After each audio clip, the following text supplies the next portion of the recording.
should be good. All right, welcome back. This is Game 3 for South Alabama. I'm Timothy Bennett. I'm here with co-caster Professor Davis. He is filling in for Derek from last week. Would like to introduce yourself? Yeah, I guess. I am. You can call me Zach. It's fine. Zach Davis. I'm a professor at the University of South Alabama. All right, awesome. So, in the last game that we played against Catawba College, uh, in that series, South came out 2-0.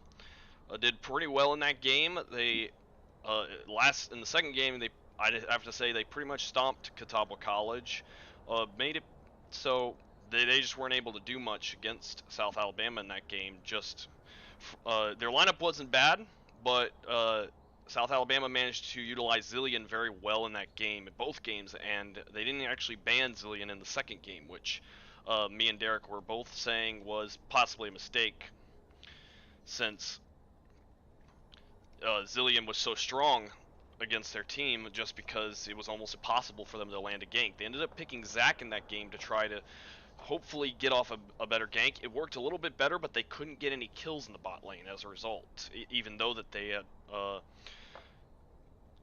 used Zac instead. So the dive just didn't make things better for them as a result. And so we're gonna see what happens. See if North Alabama, who South was playing against in this series, is going to be able to fare a little bit better and see what South is willing to bring to the table. So we, Yeah, it's going to be interesting to see what South puts together here comp-wise, and if North Alabama can react a little bit better during draft phase. So right, hopefully, yeah, we get a little bit more balanced, even game. exactly, yeah. A lot of this, I'd say, the last series, to a degree, was set by the draft phase. Although I did notice some mistakes in Gataba's playstyle. They went and spent significant time in the bot lane trying to shut down the bot lane, but were unsuccessful doing so. I think if they had stood in their own lanes a little better, a little more often, they might have found much more success, especially playing against Kassadin. They sort of just left him alone in lane to acquire a lot of farm and just started carrying and overwhelming Catawba College. So Yeah, it does look like we are still waiting on the game to start. So at the moment, we're just kind of chilling, but we should be started in about 5 minutes, 5-10 minutes, something like that.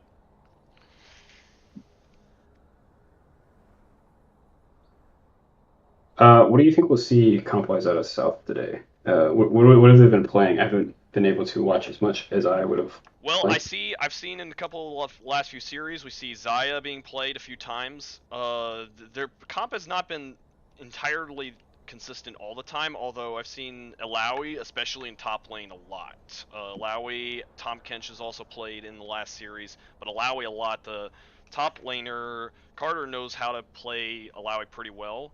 And I had to comment on this. I thought he was implementing the Bouse FS strat, and if you know what that means, it means the Bouse Mhm. FS sort of just dies a lot. But he ends up winning anyways because he applies so much pressure, right?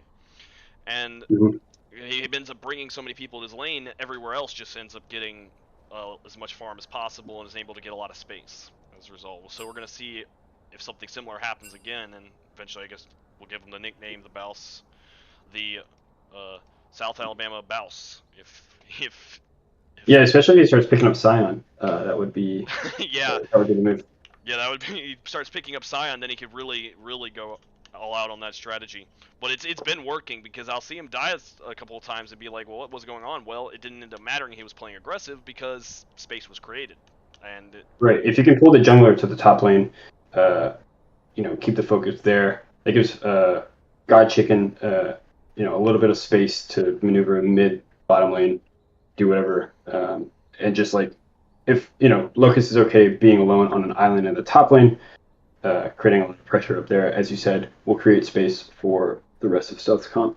exactly, and as well as what we also see in some of these games is that South's comp often involves things that carry very hard in the bottom and mid lane. So I'm wondering if that's part of their strategy: create space top while the mid lane and bottom lane get as much farm as possible. We saw Kassadin mid in the last series. We saw champions like Xayah, which Xayah is a very hard carry for a late game. I say so from experience because she is my main, actually. I probably played her a little bit too much, but uh, playing a lot of hard carries in mid lane and bot lane, and by taking away all the attention from those lanes, then everything ends up kind of working in their favor. I did have inside information Okay. about Santa from Twice possibly first timing a support today. We'll see if he was if just bluffing, just trolling me, or if that's actually going to be the case. Okay. I hope he picks something like absolutely off the wall. Uh, It would be maybe pretty we'll funny. see. Pretty funny if he just went Ash support and then it works or something like Yeah, I've tried my hand at Ash support a couple of times, being a support main, and it has never gone well for me. Yeah, I've Uh, never seen it work super well. I mean, I could almost see it working. I've seen it. I've done it. Well, I've had a few Ash supports playing bot, uh, but in general, I don't really see the reason for it. It just feels like there's stronger supports, right? Yeah, I mean, it really just depends on how you want to play the game. If like you have your ADC that's comfortable, almost moving into that support role and support moving into the ADC role, maybe it'll work out. But like, I feel like it requires so much coordination, especially around the ult. Plus, Ash has taken a couple of hits Right, and in until terms she of some nerfs. Right, and until she does get her ulti, she doesn't have any real hard lockdown. It's sort of a chasing game, but if you're playing into something like Thresh or something with Dive or like Leona, you're basically just sitting back a little bit all the time, and that's not Right, something and you going have into to coordinate wave clear with like the W. It just requires a lot, like coordination. Yeah, and I see a lot of people go into it very haphazardly, not really thinking about whether or not it's going to be useful or good at all. But I could almost see it something like Senna. I think the idea is kind of go like copy Senna. Senna's the ADC support out there, Right. but unlike Senna, Senna actually has a disable. She has an escape for her ADC with her E that can help her get out. She has an ulti that shields. She has healing, so she has a lot of utility. Okay, it looks like I was a little bit late on uh, transitioning. We are now in the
Apologies for that.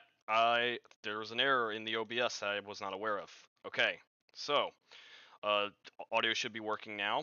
Uh, so what we're seeing from here, we're seeing Swain, Blitzcrank, Kane, Akshan, and Jarvan. So we're seeing pretty divey comp here from USA side, and a lot of catch as well. So it looks like that might be an Akshan ADC. What are we thinking?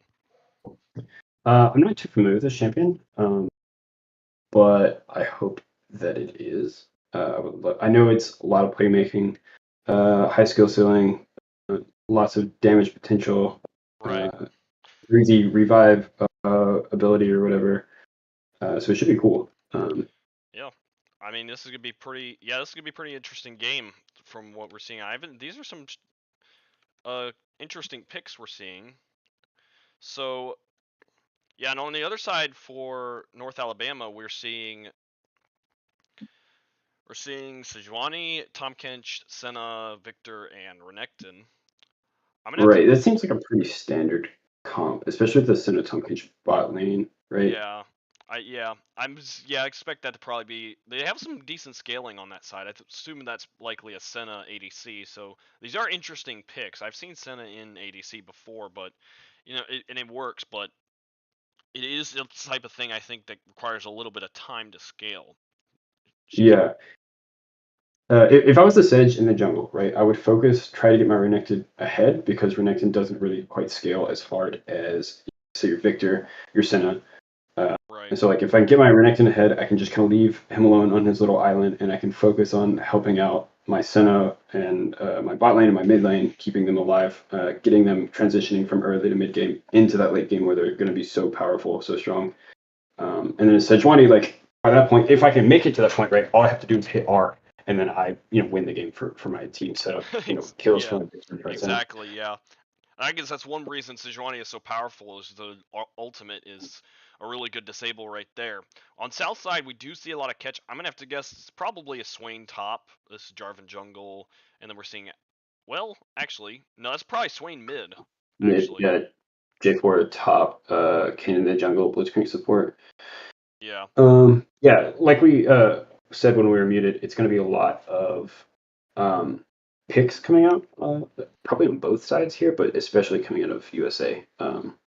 exactly. Yeah, I definitely USA. They've got two hooks there. Well, hooks ish, but well, at least one from Blitzcrank, but it's gonna be a lot of pressure for them, especially from Blitzcrank Action. I think Action is pretty powerful early on. He's not something a force to be reckoned with. He's not too powerful, but the fact that he can mid lane shows that he gets pretty good pretty fast. But Tom Kench is gonna be something to deal with for them, so we're gonna have to see how this ends up working out for both sides.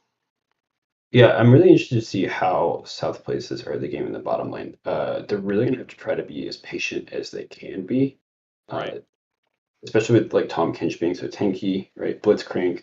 It's going to have to be really choosy with the hooks, I think. Yeah, exactly. You hook a Tom Kenshin, it's not necessarily a good hook because Senna's going to follow up, is going to use Q, and then have a root, and that could end up being really bad for them, especially level 6. That could be really bad if you have Sejuani come in bot lane. That's going to be devastating for South. They could end up losing both just from that. Well, like Action does have the escape, but there is a lot of ways to stop him from getting out. Yeah, I'm also going to be curious to see what Kane does after first clear. Like I Yeah. feel like maybe gank mid lane, try to get swing going because I feel like Victor's so weak in the early game. Oh, Just like absolutely. You know, he's Victor's going to have to play pretty safe, so I say South's probably their best move is to try to look for the hardest scaling champions on North Alabama's team, like Victor, Senna. Try to get rid of them early on, just kill them over and over, or just constantly put the pressure on so that they're not able to scale, and they're going to want to try to close this game out reasonably fast. I think they could fare somewhat decently late game, but it would be a little bit more difficult. yeah, especially against like super late game. If we get past like 40, 45 minutes, like South is going to be in trouble. Exactly, especially against Senna. Victor's one of the hardest carrying mages out there, so that's going to be really difficult to deal with late game. But especially Senna, because she's infinitely scaling, she's going to become probably better than even just a normal ADC with her with by about 40 minutes in. Okay, so we do have Akshan in the mid lane with Swain, Blitzcrank, bot, which kind of changes the nature of that matchup Okay. in the bot lane. It does change. Yeah, it does change the nature a lot because now it looks like that's just going to be Swain is likely going to be the high damage in that lane, but that is a lot of danger for Senna. Senna, what I've noticed is that while she does have pretty decent damage early, one serious problem with her is she is really, really easy to kill. Like even a few attacks, one combo, probably dead. So this Tom Kench is going to have to make absolute sure she does not get hit by any hooks because you have two of those right in the bot lane. Right, right. Yeah, I think I think Jarvan might have some trouble early against Renekton. I haven't seen the matchup too often, so I can't be certain. But I'm gonna have to Yeah, this guess. seems like old school like League of Legends too. Like this is like your season 5, season 6 top lane. Yeah, this is pretty old school from what I'm seeing. I mean, besides the action, obviously, uh, but yeah, we're just seeing a double support bottom on south side. So they don't have any real hard scaling ADC except for the mid lane. So what they have to do is they need to make sure that Akshan is able to survive relatively well, which means Kane's going to have to come for ganks just to make sure, or just to keep the pressure on so that Victor doesn't outscale him. Yeah, yeah, I agree. Yeah, especially if like action can get rolling early. Like it's so easy for Victor to fall behind if you can get the opposing mid laner like rolling. Exactly. Um, and I feel like Kane is maybe like the perfect ganking jungler to go against Victor because Victor loves to hide, by the wall or near turret or whatever. So Kane's ability to just like run through the wall, get to him, especially if Kane can like fast push level 6 and get the ultimate. Exactly. Yeah. Uh, Let me make sure I got this right. It looks like south is on the blue side from looks of I it. believe that is correct. Okay. I wanted to make sure. So, and it looks like we're at 10 more seconds and then we will be in.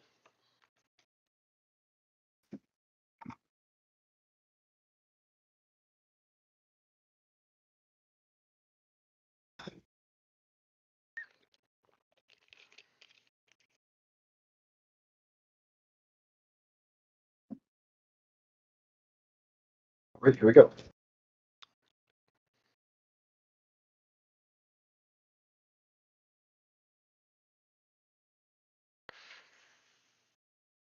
Maybe if Riot will allow us to view the game, that would be fantastic. Yeah, there is an occasional glitch, and all I have to do is just restart it real quickly. Hope that doesn't occur. But we'll see.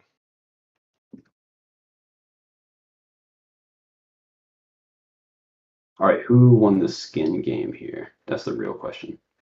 That is actually, yeah, that's a very important question. I would have to say was probably, yeah, I don't want to be biased, but I think I it's mean, it's South. just a sheer numbers game here, right? I don't even have to Yeah, look at skin quality. Only 2 skins coming out of N8. yeah. They're really free to play, which I really appreciate.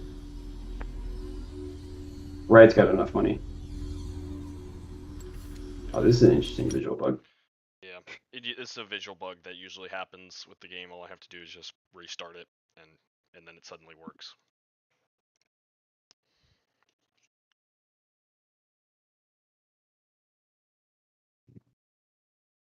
I believe it's actually probably just a delay. It's just still loading, and I'm just impatient. But by the time it restarts, the game has indeed started for some reason.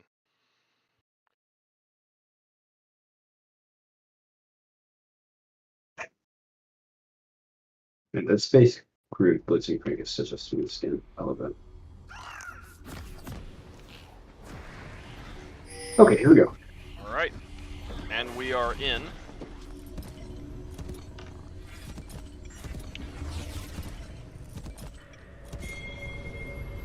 All right, looks like 5-man stack. Both Right. teams Looks like they are bottom going. river. We have two 5 stacks just going right in all at once. I Maybe just get believe some level 1 action. might get some level of action, especially from Blitzcrank in this and a Swain. That's a lot of disable. They could easily catch someone out. Looks like they're taking the route Yeah. around.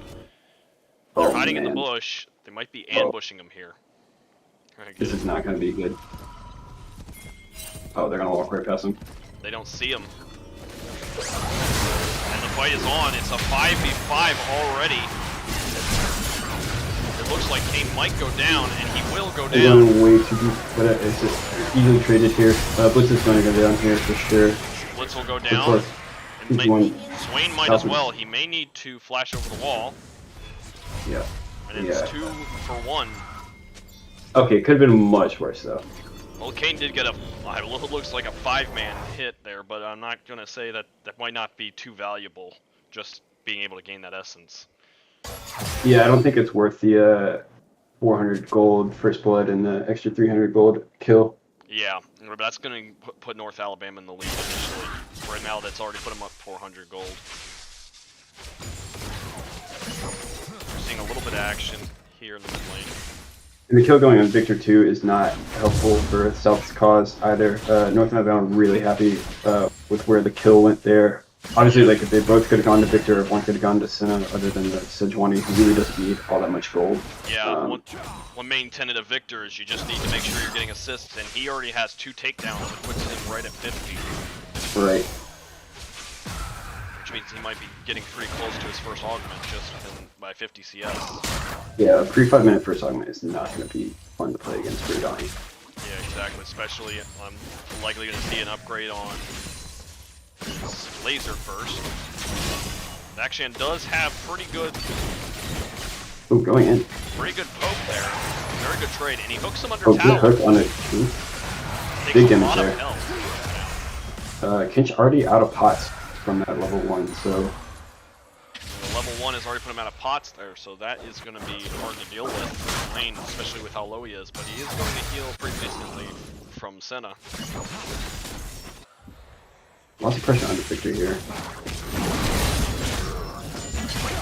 Good trade coming out from Renekton. J4 goes with him. Oh, another hook, and they get the kill. Into the hook. We are seeing the strength of Renekton in this top lane. Uh-oh, looks like Action's going to get ganked, and that's a kill for Victor. And J4 goes down to the top lane. Lots of fighting here early. Action-packed game here. Yeah, there's a lot of fights. I kind of suspected Renekton was going to win early on against the Jarvan, but we'll see. Yeah, I mean, it looked like they were trading pretty evenly. Just looks like J4 overstepped, and Akshan was definitely going to win that trade without Sejuani's help. So good gank coming out of Arc Darvis, which is a fantastic handle, by the way. So we are seeing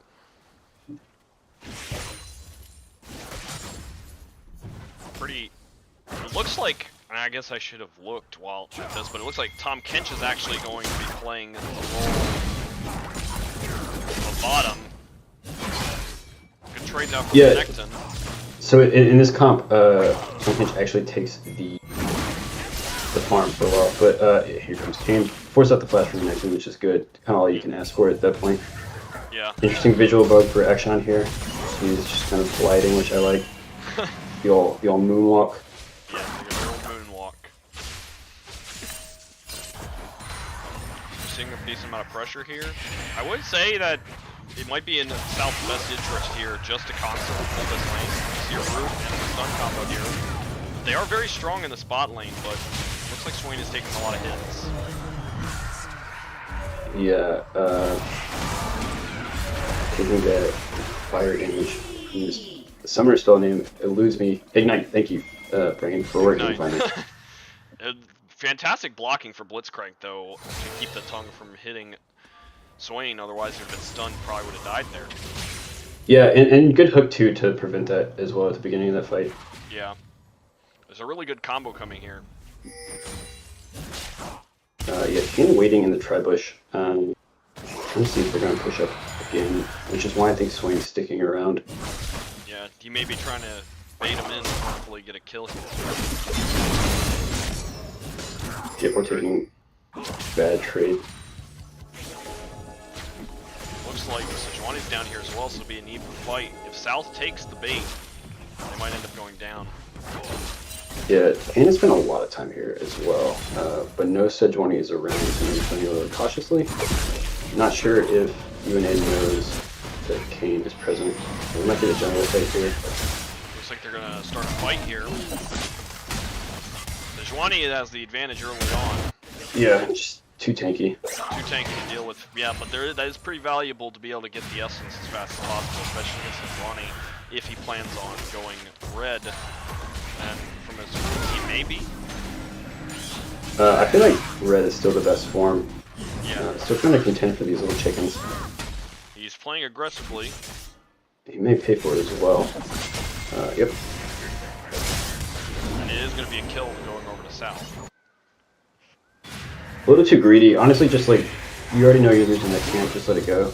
Yeah, especially against Sejuani, she has a lot of early game power. You don't want to mess with it too much. Especially you already know she's a kill up on you. Yeah, that as well. And she did have a chance to go and buy, so. Just tough call. I mean, obviously, like, could have been in communication with Donnie in the mid lane. Looks like they are going to try to do something, but they're able to get out. This is why you buy wards, I'm told. Yeah, this is, yeah, traditionally South definitely should make sure this is warded. They do have the tri-bush warded, but they don't have any wards in the other bush. And it looks like Sejuani is going to wrap around, actually. Yeah, this is a good play here from her. Looks like they're reading it pretty nicely here. But it's going to have to hit. Okay, forces the flash out. Well, it is a flash for flash, so it looks like it's an even trade there. Yeah, but the flash I feel like is way more valuable than swing. I mean, much more immobile than Sejuani for Q. Right. Sejuani can basically spend that possibly to get him to use it. And he's been staying in lane for a while, so he is vulnerable. I like that try from Sana there. Hitting the cannon minion, but it's worth a shot. Yeah. See. Seeing a lot of these trades, Renekton wins a lot of them. Oh, J4 going back in though. I like that. But you don't want to give up too much, right? Like it's. Yeah. You're already down. You don't want to get pushed out. It's like playing under tower the entire time. You don't want to give up that map control, but like you do have to be careful. Just when you're taking trades, how you're taking trades, that kind of thing. Yeah. He's got to be pretty careful with how he plays up in top, because if he gets too aggressive there, Renekton gets a really good trade, goes down to third health, and he's just going to have to get pushed out here at that point. Right, and especially with teleport being a cooldown. But like, he did a really good job of like waiting out there. Oops, here we go again. He manages to get the trade off. Yeah, that's what we were just talking about. Like, when Renekton's cooldowns are up for J4, it's going to be so hard to play. Like, yeah. Not having a good time. Yeah, and Renekton is playing pretty well right here. He's zoning Jarvan off the minions. Yeah. Kane is going to try to go for gank. Well, of course, the flash shot is not how you want to start a game. And it does miss, so it's not going to end up working out in his favor. Yeah, it does relieve a little bit of the pressure though. It allows him to scoop up some minions, but overall, not what you want. Looks like they're targeting Rift Herald right now. Yeah, I feel like South is going to like do something if they want to get back in this game. As we said, like at the top of the match, there's like, oh, okay, this might be the play we're looking for. Oh, great EQ combo. Alright, action, taking it down, but Sedge is here. It looks like Sejuani does make a trade and is pressuring. They should get both. No, doesn't get play. She almost got both. Renekton is playing aggressively. Ooh, this might steal away though is good for Kane. If they can turn this into a kill, this would be really good.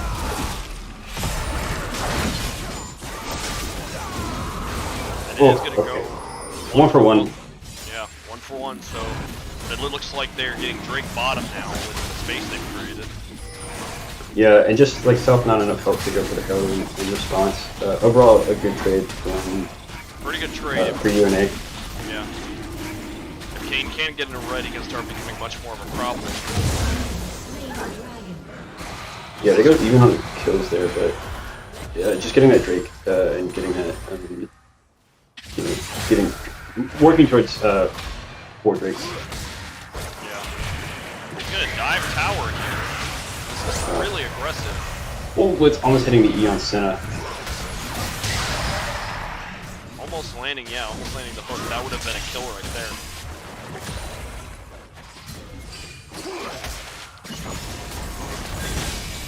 This action has to be pretty careful. So does the Swain at the moment. Yeah, just gonna recall. I think that's the right move. Although maybe it's a bait. Someone's coming. A great hook there. Great hook. And it looks like he's gonna be able to get him out. Yep. Wow. An amazing play by Tom Pinch there. Yeah, I mean that's why this combo this combo champion is so powerful. Yeah. Just like even if Senna oversteps, it's so easy for TK to like just step up and scoop her up and get away. Yeah. They're keeping. Yeah. There's a lot of these traits. What we're seeing is that South isn't able to get a kill without it end up being just a trade. Not the best hook, but it might end up in his favor. But he does not have. Actually, I'm taking so much damage to that ulti. Yeah. He ends up under the tower. He probably should have let it go a little earlier. Yeah, I think that really was the death knell. Yeah, he might have been able to catch him there, though. Just a little too greedy, a little too aggressive. But I like the idea of like trying to make a play happen. Like you got to do something. I hate just watching teams just like bleed away bit by bit. Yeah, he has to try to do something there. He probably should have. I'm going for it. 1v1 almost. J4 is really far away. He's at least trying to get as much essence as he can from him. Doing a lot of damage too. Getting him down to half and zoning off the creeps for J4. Yeah. Who is like 10 CS behind, which isn't that much, but still being behind 2 kills. The Joanie is responding though, so this could be very dangerous. Blitz is in mid river too, so let's see what happens. Gets hit by the stun. Oh yeah, that's not this is looking really good. bad. But the trade's coming in the bottom river. It looks like both will die up top, but they will get a kill down bottom. Right, if they can leverage this into like even just like a few plays or something in bot lane. Yeah, a few plays on bot lane. I think mostly though Kane definitely should be focusing on the Victor and Renekton. Mostly Victor though. Yeah. Oh, great stun there from Great Blitzcrank. stun. Taking him out He of is gonna the get the. dash. That's a really good play from. It's a really good play from Blitzcrank. He's going to take some hits from the tower so that the bottom laner can take the kill. Yeah, just really good technical too. Like I feel like a lot of like Blitzcrank players feel like you have to hit QE. Senna just walks up and presses E and like knocks him out first, and still has the hook to keep him around. Exactly. Just really smart mechanics. We've seen a lot of very good performance from Brandon in the past few series. He seems to be almost MVP pretty much. Past few games, very good roams, very good plays. Yeah, definitely been all over the map tonight. Pretty much the only reason South is still hanging around in this game. But yeah, definitely. I mean, the bot lane really is their shining light right now. I mean, Swain is 202, already has one full item. Blitz being 313. Seems about even in CS. Maybe about 10 or so up between the two. It's a dangerous play. Yeah, Action's got to get out of there. He is going to be able to get out of there, possibly. But the laser takes. Oh, the laser. Yeah. Oh my god, Kane getting melted. And this is not looking good for South. They're down 3.2k. Senna doing so much damage there. Good lord. They've already got the sword and Dirk, so it's being a real problem. And they're already shoving mid. This is very helpful for Victor. Oh, with the Rift Hero too. This might be mid tower. Does manage to keep the mid tower alive. A couple more hits though. I mean, it's worth keeping it around, obviously, but still, like, it's gonna be really easy for UNA to walk up and just take like top end mid tower here. Yeah. The bot lane is fortunately doing pretty good, but the action needs to be able to catch up in these games. Yeah, they get South needs to get the ball rolling somewhere other than the bottom lane. Like use the power and the pressure from the bot lane to get some green, and another dragon here for you as well.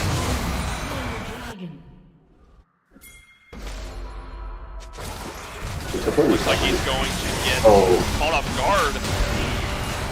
Brendan will go down. Yeah, that's the price you pay for rewarding.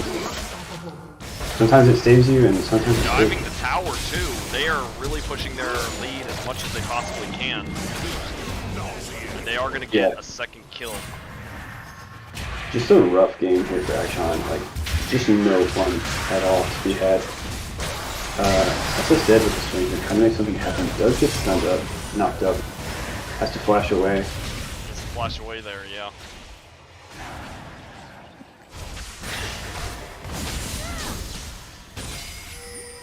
Yeah, that pick on the blitzcrank there was really valuable for UNA. They got a lot out of that. We've seen Renekton constantly stealing that blue there. He's had so much pressure that just can't be contested without many people. Yeah, and as a character who relies on cooldowns and having them be lower than they are naturally, and they are naturally quite low, it's got to be feeling good. He's going to be taken out there. Just getting swarmed in the bottom jungle on the blue side here. Yeah, they're just taking over the map at this point. Yeah, there's really not much you can do about it either. I mean, you don't want to huddle up under your turret, right? And wait, because, I mean, Sin is scaling, Victor's scaling, so you want to get something happening, but like every time South walks into their bottom side jungle, they just get absolutely mobbed. Exactly, yeah.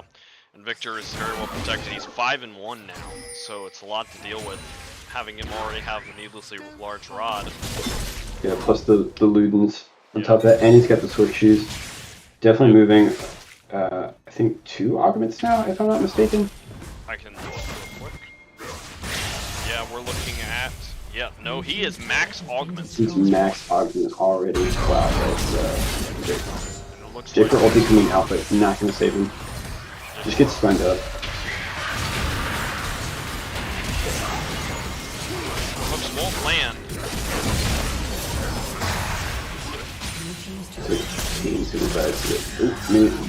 How'd you ever get out? He is not going to be able to get out.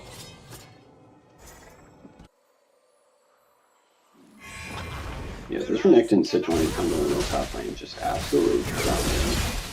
Yeah, it's a lot to deal with. Renekton's pretty strong early on. His trades are very good. Yeah, plus both champions just having so much lockdown and like being able to do damage at the same time. Yeah. I've heard a lot that Renekton is sort of considered not a very strong champion in the meta, but I kind of disagree. And we are seeing, I think he may not have the best win rate, Renekton, but he's able to trade very well, so in the hands of somebody who knows what they're doing with him, he's really oppressive. Yeah, I feel like the main issue just is like he falls up so hard in the late game, so like if you can't get the ball rolling, which is like clearly what happened here, you're not going to see a lot of success.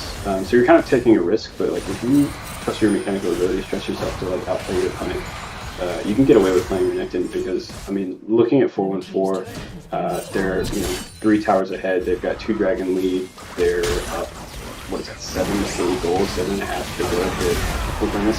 Right here. Looks like it's in South's favor, but we don't see an ulti on Kane, so if he doesn't get out, he's just dead here. They are a lot stronger right now. Landed on the Kane, but this is a full-on fight. Looks like it's going wrong for South pretty quickly.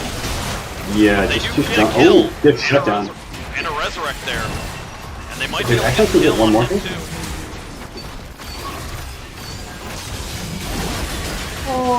And they are going to land the kill without Action dying. This is really good for them. Oh yes, nice job there from the J4. That was actually a really good fight. Like honestly, taking advantage of the overstay of UNA there. They just got a little too greedy. They got those couple kills and was like, oh, we got this, and we got them out of the tower. Yeah, it was just they should have stopped right. If they had stopped right before the tower, they would have been pushing their lead just well enough to get a few kills and would have been able to get out, but they pushed it a little bit too far, and as a result, 4 of them died. Yeah, South getting at least mid tower here probably. They are going to get a a bit of bounty. chip damage. They have shortened the lead by 1 grand, so it looks like they are catching up to a degree. But Yeah, well, they started that fight off 7,500 gold down. It looks like they're going to 5-man this, but so is the opposing team. Sejuani is very strong right now.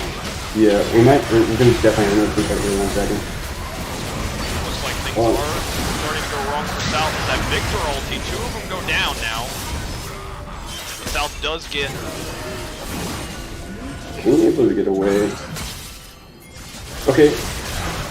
They extend a little bit, but the Victor is still chasing. So they're going to have to run. Oh yeah, we gotta get in the tower. Barely gets away from that laser. Okay, 2 for 1 plus dragon. Like, honestly, if I'm South, bad. Yeah, you know, it's 1 Drake and it's a Cloud Drake. I don't want to crap on Cloud Drake too much, but I wouldn't say that's the most worth it.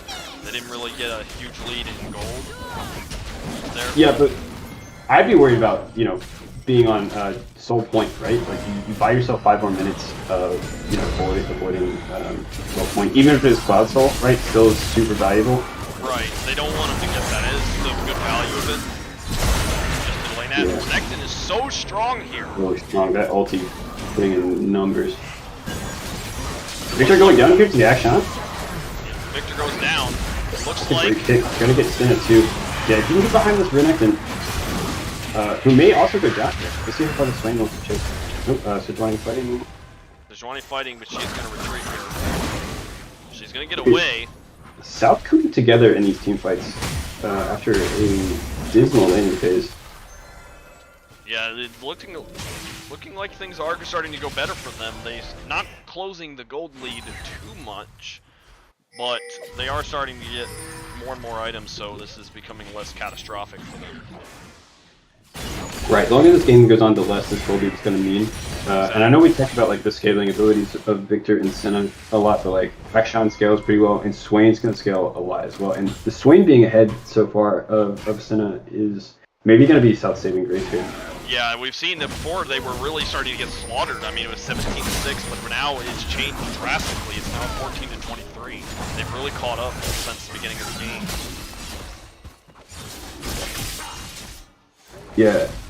Yeah, being down 7.5k and then having that team fight in the bot lane really just turned this game around. Winning, you know, winning one. They lost the second team fight around for like, you know, they got enough out of it, and then winning that one there in top jungle on blue side. Yeah, they did have to use flash there, but they're starting to close out the tower gap. They only need to get top tower to be even with them there. Right, but it does look like UNA is trying to set up around the Baron, which could be enough to push him over the edge. Yeah, they are. Looks like they're looking around Baron. They might be looking for a few picks here. South is being pretty careful. I think. Okay. The ulti doesn't connect. It looks like maybe look it out. He's gonna pop ulti. Nope. Flash here there.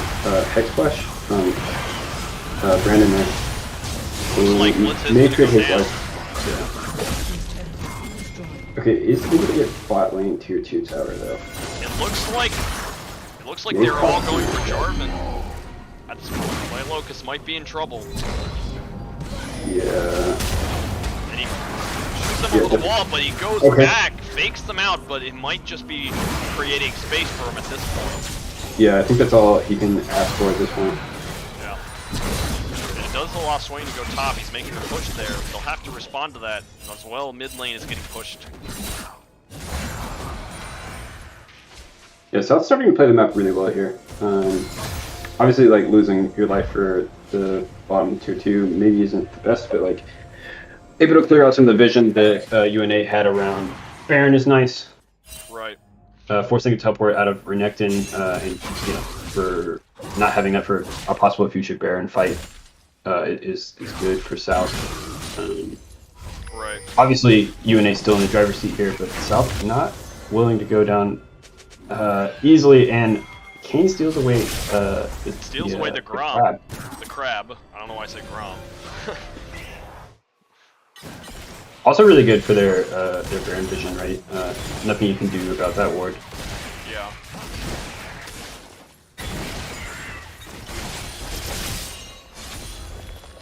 they are starting to look at Cloud Drake to see if South is willing to contest this. They are down right now. Their main targets would have to be Victor. The last fight they won with 4 went pretty well because they were under tower. Let's see how they fare in the fight just in Drake. Yeah, you are going to have to get past the Tonkinch, the Sejuani, and the Renekton and like try to get to the Senate and Victor. It's going to be so hard though. Like they have a lot of peel there. Yeah. Yeah, you're going to have to hope for like extra aggression, Brennan landing, you know, sewing needle of a Q. They do have flashes up on their entire team, UNA does, so if Jarvan decides to ulti, they can still flash out, so this is going to be pretty hard. They might want to give this up, so we'll see what they do. Kane is in the pit though, so maybe hoping for a steal. Q out, whiffs the Q, not great for South. It looks like they're just going to Kane go for a steal, see what happens. Doesn't quite get it, but is able to get out, so pretty close. Nothing left other than the Drake. Yeah, nothing too bad for them. Although I will say it might have been better for them simply to give up the Drake and just go elsewhere and let the Kane hopefully try to go for a steal. Yeah, a little too indecisive there, but like I know I've been preaching aggression all game, but losing a fight at that Dragon, like especially if you lose all 5 members, could have been it. Because it would have been simple for UNA to move to the north side of the map and take away the Baron, and then that's pretty much GG's. Yeah. So lose the fight another day. They have to. There's a lot of peel to deal with here, so they gotta have to hope that they can somehow catch the Victor and the Senna out, because with them alive, with so much peel, it seems like that was the idea for UNA, is just to have so much peel for their team, it's nearly impossible for South to actually get to the champions that they need to get to. Right. So from the CK, which, I mean, you don't need to pick, you can just take away the peel, right? Yeah. So it looks like... Managed to get away. Gonna land. Gets in trouble here. Gonna commit. Yeah, that's it. Brandon goes down.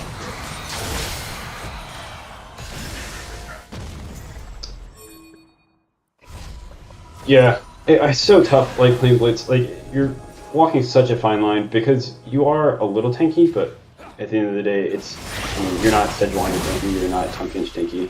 Exactly, yeah. So getting stand up like that. Oh, J4 ult on the Victor just flashes out. Action just getting absolutely melted. Swinging with the stoplight though. They're getting melted pretty quickly. Yeah, not much you can do there. Victor will go down. Victor will go down, but this is still Baron. Yeah, and it looks like Victor's working on death cap right now. Yeah, just got it. So that's 3 items for Victor, all augments. Just an absolute beast right now. I'm gonna put up so much damage. Yeah, he's gonna be a serious threat at the moment. They're really gonna have to focus him.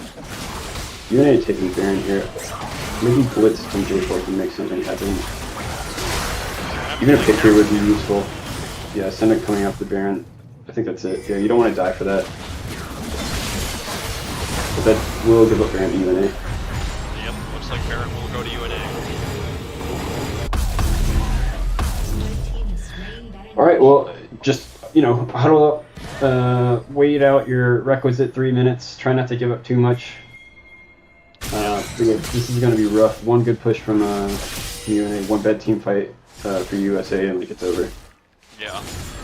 Yeah, they can't afford to have any bad team fights. A single bad fight, and this is just going... They're going to be able to end, so South really just has to play it safe right now, have no one go down, and hope that they don't pressure too much, but I suspect UNA is going to pressure for some towers. Yeah, for sure. That's exactly what they should be doing. Probably going to go mid lane here. I don't imagine why they wouldn't just go in a strat of all random, all mid. They are splitting right now. It looks like this Victor might be dangerous. may actually be in trouble here. Yeah. Oh yeah, great J4. Buys a little bit of time. Sejuani had it down as fast as you can go. But yeah, the Victor is caught out. Split push might have not been the strat to go for. Yeah, maybe a little greedy here from UNA. Yeah, Even just the one pick is really big, especially if Swington's with you. The ulti does not land. They are trying to show up power, but it's not working for them. The Swain is still alive. He might have about to go down, but he's still alive here. Got a kill. The Renekton dealing so much damage, but they do get a kill. Yeah, Akshan goes down. So 1-for-1 in that fight. Got to pick.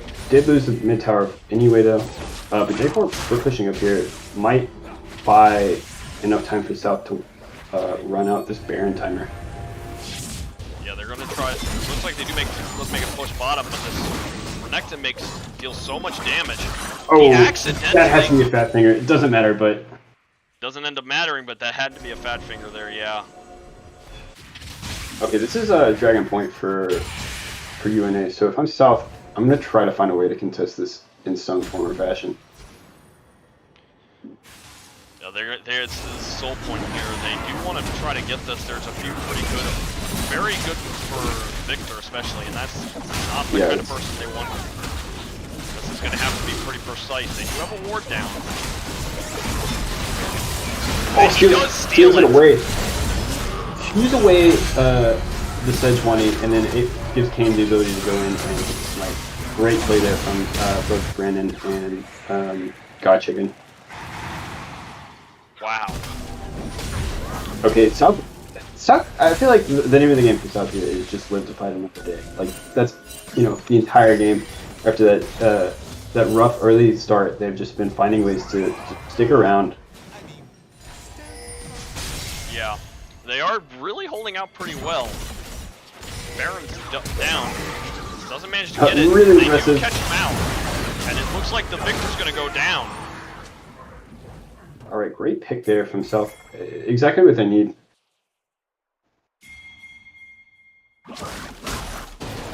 Yeah, just gonna leverage that into a mid push here, which I like.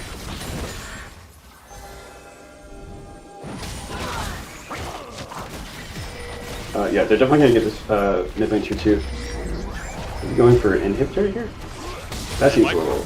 Trying to go for something, but this a huge Q. A huge hook from Frank. They might get another. Definitely gonna get another here off PK.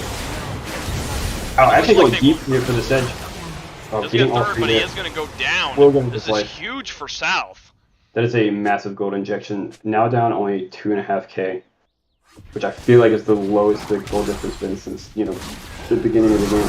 Yeah, at this point, Renekton is trying to hopefully get a kill, but he might go down with this under tower. He gets 2 kills. Saved there by the Victor. He's about to get 2. Gets 2 kills here. Huge for Renekton. Yeah, saved by the Victor and the Guardian Angel that I did not realize he had. I did not realize it either. I thought he was about to go down there, but he ends up having Guardian Angel. Brandon in a bad spot. Brandon Needs to hustle. Needs to run quickly. It doesn't look like they saw him there. Well, they might have seen him for the ward, but they don't really know where he went. He is able to get out.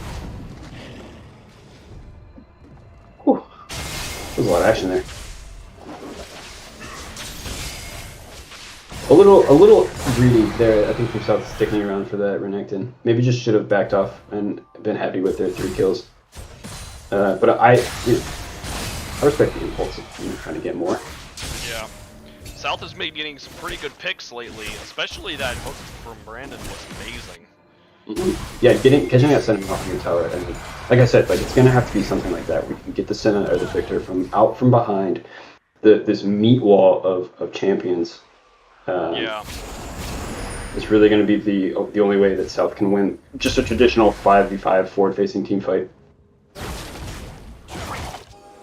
About 20 seconds here on Baron. Lots of vision here for UNA. South needs to find a way to sneak in a ward.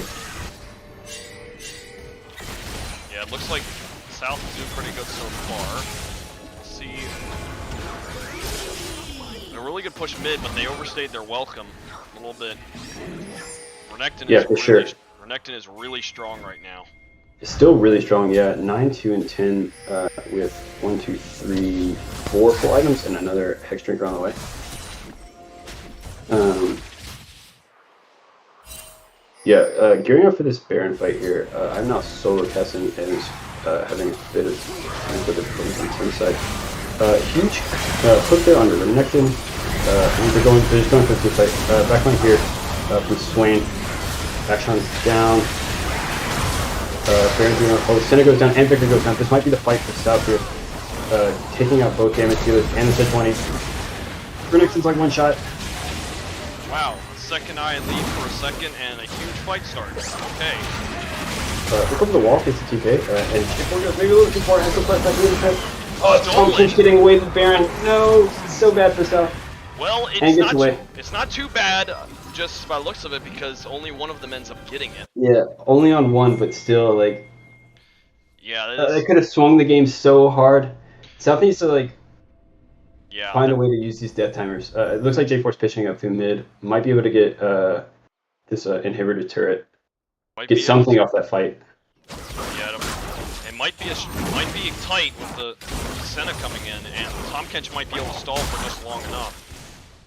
And it does yeah, look like looks like that's gonna be the case. Yeah, it looks like he's just gonna have to back off. Yeah, I really wish I had a replay function and it could show you guys how South won that fight, because it was really well done. Just distracting them enough away and putting all the meatballs defending the back line for UNA to the mid side of the river, towards like mid lane, and then the Swain swinging through the back and jumping directly onto Victor and Senna was just really well strategized, really well thought out there from the South. Yeah. Just a great team fight. And actually, in the future, I might try to see if we can get a replay function in here. Possibly something with OBS. We'll see if we can figure something out. That would be really cool and high tech and professional. Well, I might be able to do it. We'll see. All right. Here we go. Okay. Another hook on the Senna here. Senna is gonna go down. Another great pick. South just needling it away, finding ways to just stay in the game. They do end up getting third dragon, so both teams are on soul point. I'm surprised to not see UNA push down mid as a 5-man and try to use the Baron to get something, or even push towards top or bottom and get one of the tier 2s. Because they did have Baron buff. They just needed to group together to get it. It seems like they get down into blue side area and just like try to do too much on this. Yeah, they are able to stall, but they're not really able to use the Baron buff much at all. So the only thing they did is they denied it from south. Yeah. But that is pretty valuable. Top turret still hasn't gone down yet. Yeah, tier 1. I was about to say. Maybe that should be a priority. South, get a little extra gold in section. Although, like, the gold has, at this point, essentially evened up. Yeah, it has evened up 2k a lot. gold at 40 minutes is really not that much. Might get a picture on a Renekton. They are going to do a massive combo here to try to kill off the Renekton. If they kill this Renekton, it's going to be very valuable. Does pop a TA. Lots of them coming on action. Just like wasn't quite fast enough there actually. But it looks like he finally goes down after what felt like an hour. Swain's still alive and putting out a lot of damage. J4 on the back end there gets evicted. It's very valuable for South. They managed to kill a lot. Swain is still alive. And wow. Brandon lives too. This is huge so for them. A 4 for 2 here for South. Senna, being the only one left alive, is going to have a hard time of putting out damage without that front line to hide behind. And the Swain here, key being still alive. They are definitely going to get this inhib. Maybe push for a little bit more. Looks like they will. They might try to even, with these death timers, they might be able to push for something even more aggressive.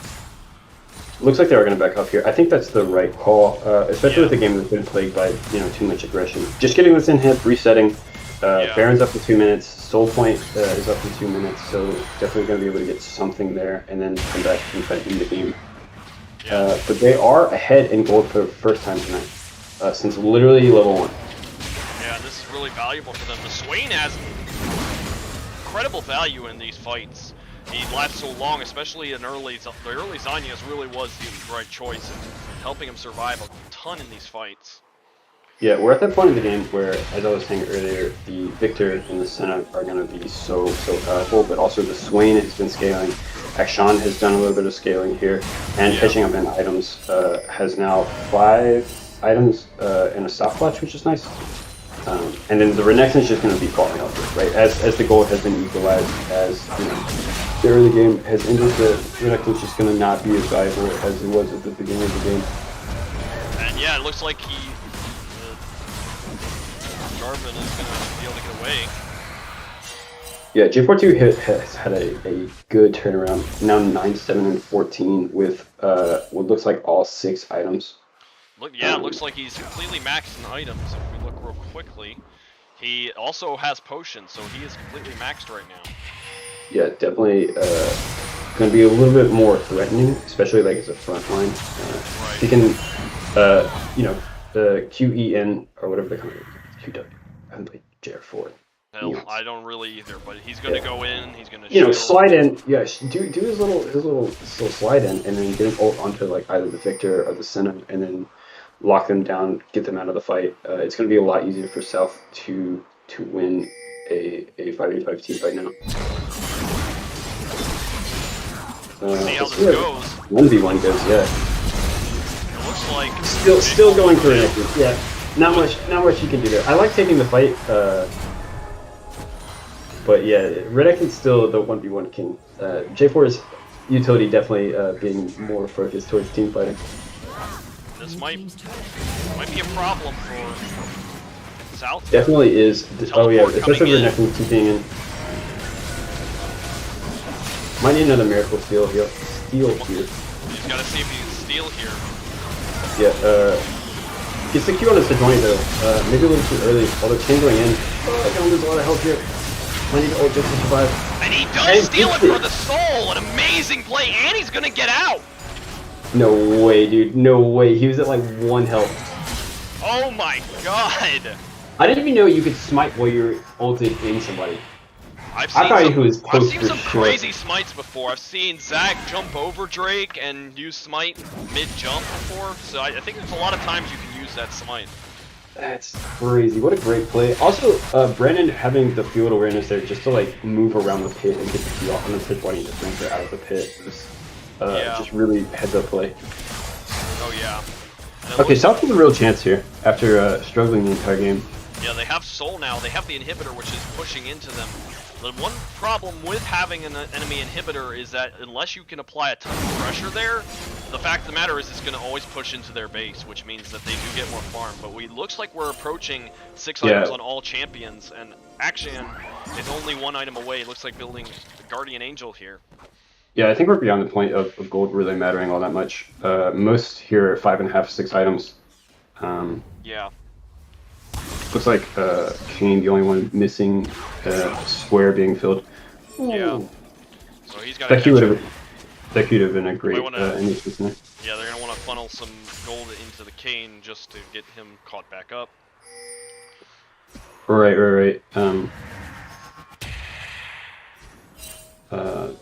The Gold Drinker has been putting in work though as well.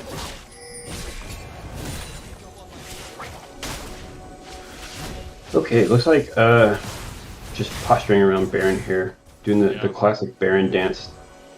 Yeah, looks like they're gonna want to get a few picks before they try for this. Yeah, I think both teams understand that like a clean Baron take here is the game. Yeah, 1 clean Baron take is the game. If either wins this fight, this is pretty high stakes right now. Renekton does have Guardian Angel up. They do gets that hook on the Sejuani, gets over the wall. He is gonna flash out. Wayne is gonna go in. He does. Yeah.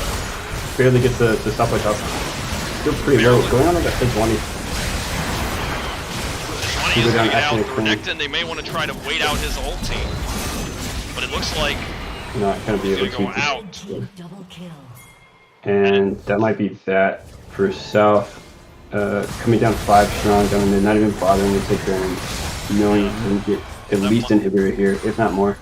They might be able to get more with these death timers this late in the game. They might actually be able to end here if South can't manage to hold out for a little bit. Yeah, it doesn't look like they even need Baron. Swain's gonna have to come up huge for this to be this out. J4 going in. Nope, looks like that's that. He does have ulti up. He's gonna have to try to survive as long as possible. He has no stopwatch up. He is trying. Trying to pull them away, which is smart, but just not enough. 13 seconds on Spain. Looks like GG's. UNA with a great team fight there around Baron, really capitalizing on what they should have done like 20 minutes ago, but eventually able to get it done. And GG. That was a heater of a game, I will say. That was a pretty good game. Yeah, it's kind of flipped a few times actually, but ultimately, UNA was able to come out on top. So we are seeing.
Okay. All right. There we go.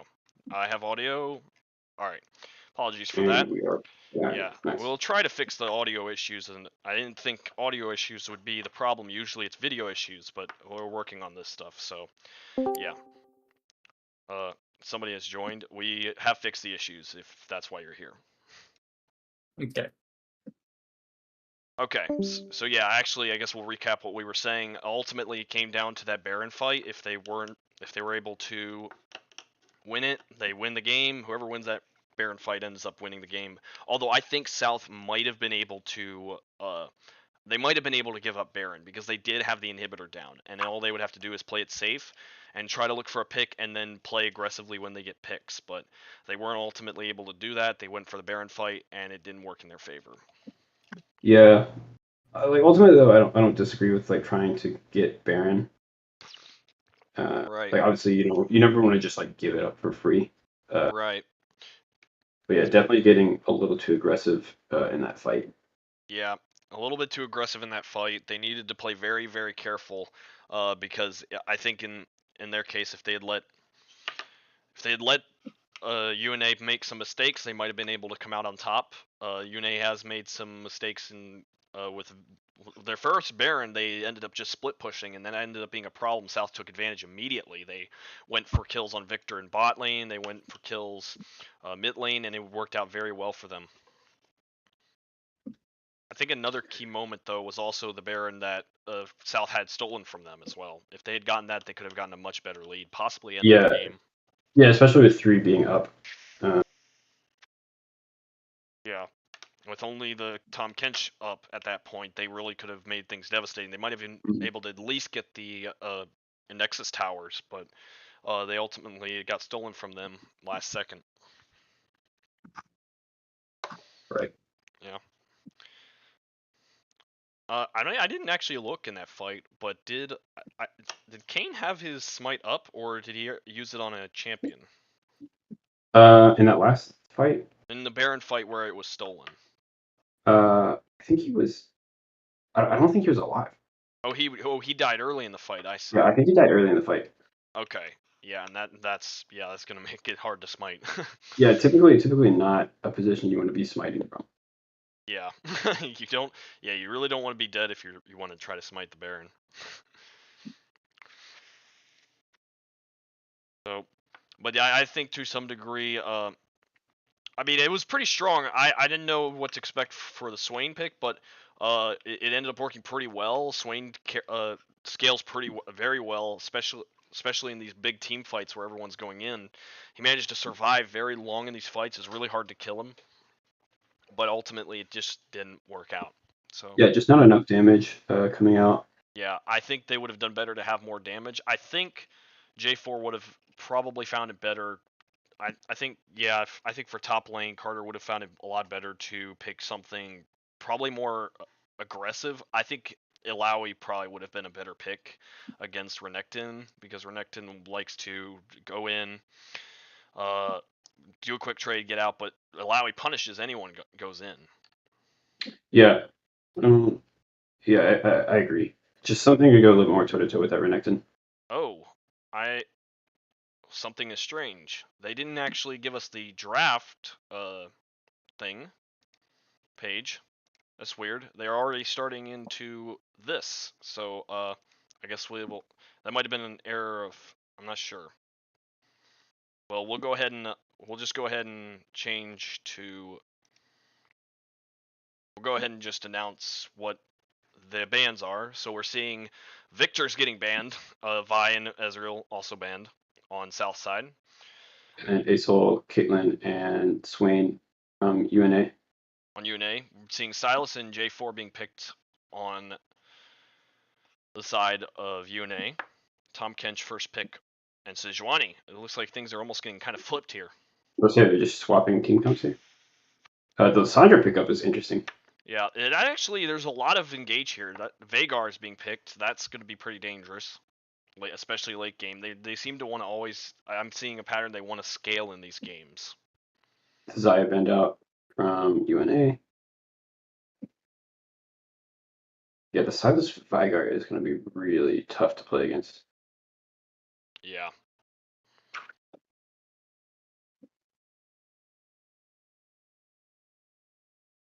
They're going to ban Seraphine and Renekton on South Side. Trying to adapt to this next game. Renekton is pretty oppressive, so it's a pretty good ban. Try to make sure Carter's able to handle top lane against the enemy top laner well. Looks like that might be. It looks like this could be a Tom Kench top. Nami and Kaisa are going bottom, Lissandra mid, and Sejuani will be playing jungle on south side.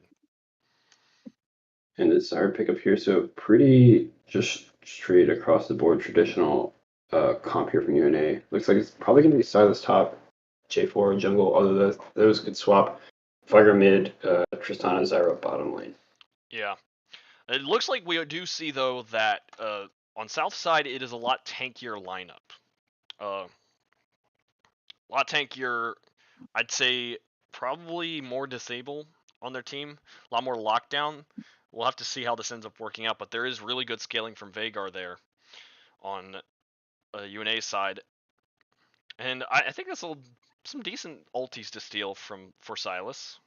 Well, at least for Lissandra and I guess Nami, but I mean, you might also want that Lissandra ult. yeah, definitely Lissandra ult to have will be really good, especially for locking down Kaisa. Mm-hmm. Kaisa's been pretty strong in the meta recently. I've been playing her lately, and I seem to have a lot of success with her. She's very bursty, very high damage, and even early on, level 1, she's very strong, but she also scales very well. So we're going to have to see how UNA deals with this.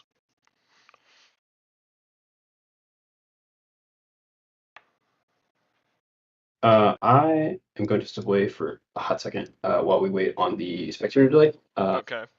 Yeah. I'll be back soon. Sorry. What was that? I'll be back soon. Sorry. All right. You're fine. All right. I'll go ahead and transition us to the waiting room while we wait for us to go to spectator mode. So see you guys in a bit.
Is about to start. A few seconds. See if it takes us to the dark room, to the shadow realm. Usually, I'll say I'm gonna try to fix this in the future, if I can, with a few tests. But it does seem to take us to the shadow realm pretty much every game we've played in every series. So I don't know why that is, but as soon as I restart and start back in, everything's working again for some reason. I think this is a league bug, so I'm not sure exactly how we can personally fix this if there is a fix, or if I'm just impatient. But in the end, ultimately, we end up at the beginning of the game either way, so it works out.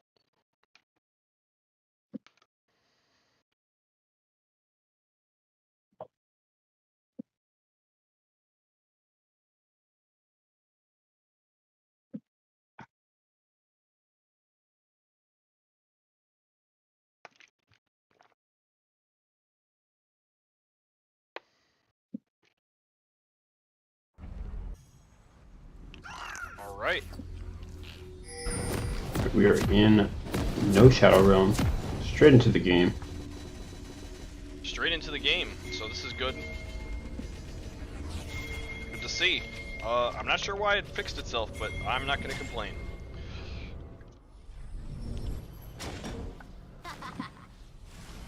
So we are seeing a 5-man. We might see another early 1-minute play. Might want to check audio again. It's been like bugging when we transition. You are Okay, it's correct. actually working. And it is working in this case. Awesome. South not willing to walk into enemy jungle again, which is probably smart.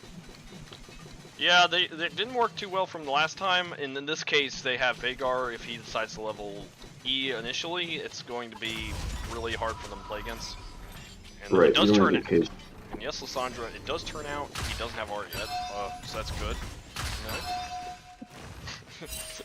Minions have spawned. So they are going to return to their respective lanes. Looks like South wants to just try to play the solid, no specific trickery, just kind of going a pretty standard comp here. Awareness is the A pretty key good to comp victory. at that. It's got a lot of dive, Be sure a you lot of never heal. let your guard down. And I do want to ask the directed camera why it is only focused on Yune. Oh, there we go. So the game is off. There's seeing trade going on mid. I think Sandra does have pretty good trading early, so it looks like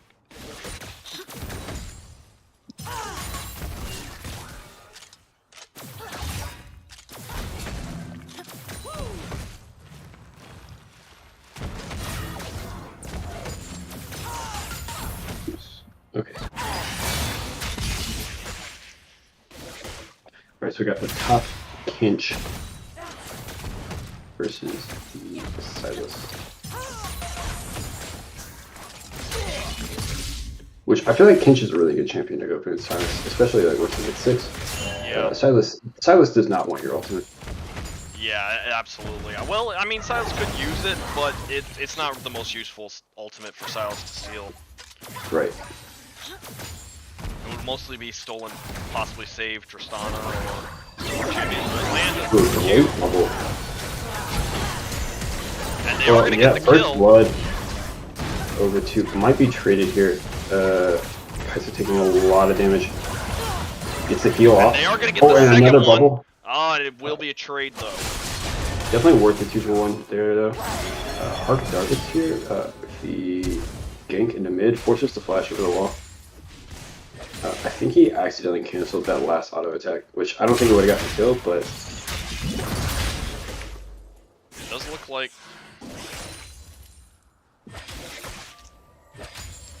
it's a really good start for the bot lane here for South. really good for, yeah, Kaisa as well. Kaisa didn't actually get the second kill, but it's still a really good start for South. 2-1.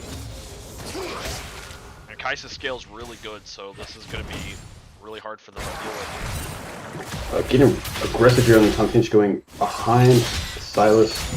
Gonna pay for it here though. Here comes the day 4. Looks like he is going to pay for it. Getting around maybe a little bit longer than he should, but yes, it does. Yeah, it was a really aggressive play. If it had landed, it might have been good, but there is healing from Silas, and he didn't see the Jarvan coming up. I would love to again request people by wolves. Getting a pretty good gank. Flash forced. Yeah, force flash. That was a great E to stay alive there too from the Veigar. He did manage to. If he hadn't used the cage there, it probably would have just been a kill with flash.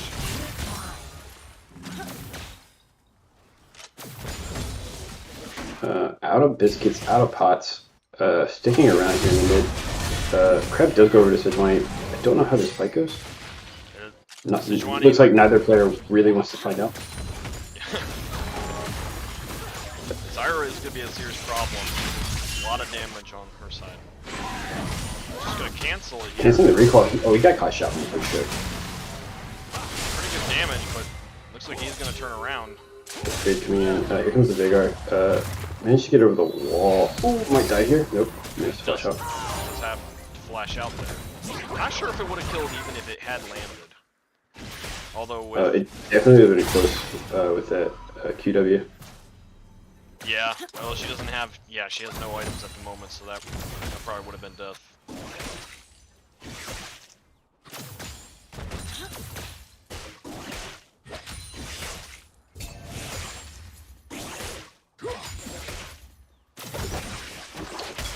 Would farm it down due to that getting creep earlier.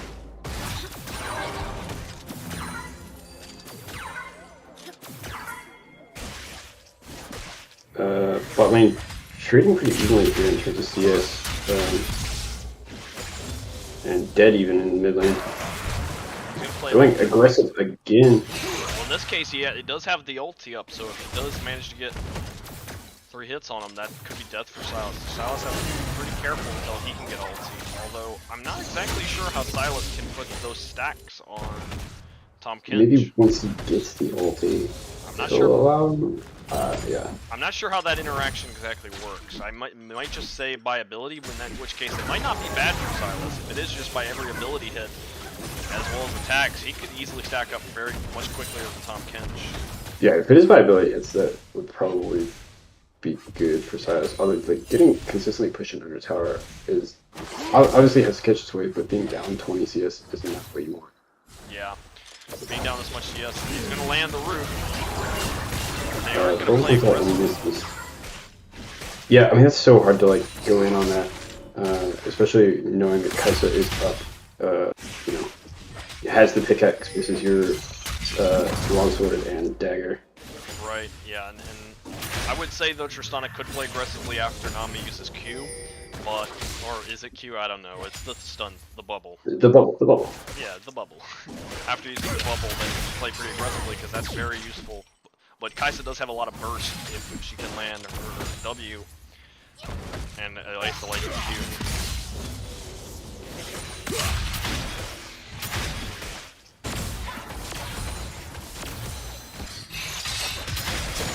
And he does get the ult. Does get that, yeah, ulti off. Getting him as far away from the tower as possible. This might be a kill here over to Tom Kinch. And it does Oh, work it like is. we It is thought. by ability. Yeah. Which is unlucky for Tom Kinch. May end up losing his life for it. Nope. Silas does survive. Play on. Yeah, the Silas putting him in the bush so he couldn't target him. I think decided that fight there. Yeah. So the Veigar will get out. Yeah, again slips away despite being short and slow. J4 solos the dragon there. Yeah, sneaking away. I wasn't even paying attention. It gets the clock started a little bit earlier this game than last on the dragon timer. Looks like they might try to go for J4. Yeah, He's gonna flash flashes out. away preemptively. Yeah, Sejuani, knowing Sejuani has ult is scary, especially with Lysandra bearing down on you. Yeah. Although that maybe leaves Veigar a little bit more exposed than they wanted to be. Does back up under tower. He is backed up, but at this point, honestly, I would say that he's really just trying to prevent a push onto his tower, but I would say his best move, reacting to bot. J4 going in early here. Ult comes out from Nami. Bubble on J4. That's a kill. Great dash away there. May be too aggressive. Looks like she is going to be able to dash in, dash out. Lands another root, so it is a 1-for-1 trade. Yeah, it was well played there, well placed ultimate there from Zyra, forcing the Kaisa to get a little too aggressive on that dash off of the ultimate, so as to not get knocked up. Just puts it right in range for Tristana. Clean kill. But as you said, 1-for-1. Yeah, it might have been better for Kaisa to simply use the ulti to get out of that, but then simply back up. But she kind of stayed around a little bit, and that ended up being a problem. Yeah, exactly. Double stun here. Nice play to get the kill. May still end up being a trade 1-for-1. But does avoid the knockup from J4. Okay, nice root. May get the healing here? Oh, not enough. Not enough healing. Very close though. I was seeing maybe it was possible for him. He does get the ulti off. Can't bench the Kinch. A little bit of a flood flash there. Can't quite the distance that he needed. J4's here. Lots of damage coming out of Kinch anyway. May still survive. May get the double kill here. Goes under tower though. The Sedge is here. And it is going to be a double kill. Sejuani coming in just in time. Ooh, well played there out of Tom Kinch. Well played. Gotta feel good coming out off that J4 game last time. Just the absolute opposite happening to you now. Just laying down the law. Yeah. You see Tom Ketch is playing pretty he's still staying here, but he has the teleport up so he can just get more farm, and as soon as we see the teleport come out, he's just going to be able to get away. Right, gets that second plate too, lots of farm. Ahead 40 CS. Yeah, he's really high on CS, and by comparison, he's going to be able to just simply back off. But it looks like Silas might go for it. Uh-oh. A little bit of an aggressive recall spot there from Lightweight. Yeah, that's pretty, he did pay for it. He probably should have backed all the way up to tower because he can still teleport in. Oh, I know it's so tempting. They're like, oh, he went back for farm, he's not going to push me. And they're like, oh, maybe I'll get it off before he sees me. Yeah, in that case, if as soon as he was traveling towards the bush, I would have just said, probably just use his, I think it's his E, his yeah, whatever the travel thing to get out next to tower and just simply get out there. Silas doesn't have enough die for the fort. Sejuani is going to hold the lane for him for now while he teleports back, and she'll return to the jungle. Still up 2 kills and 30 CS, however. Still not a bad spot, but yeah, just a little too aggressive. Giving up stuff like that, you know, can extend games in ways that you don't want. We see Zyradol come out. Brandon's able to get out in time. Real problem is going to come when Zyra ends up getting beyond Breeze. But she's not quite there yet.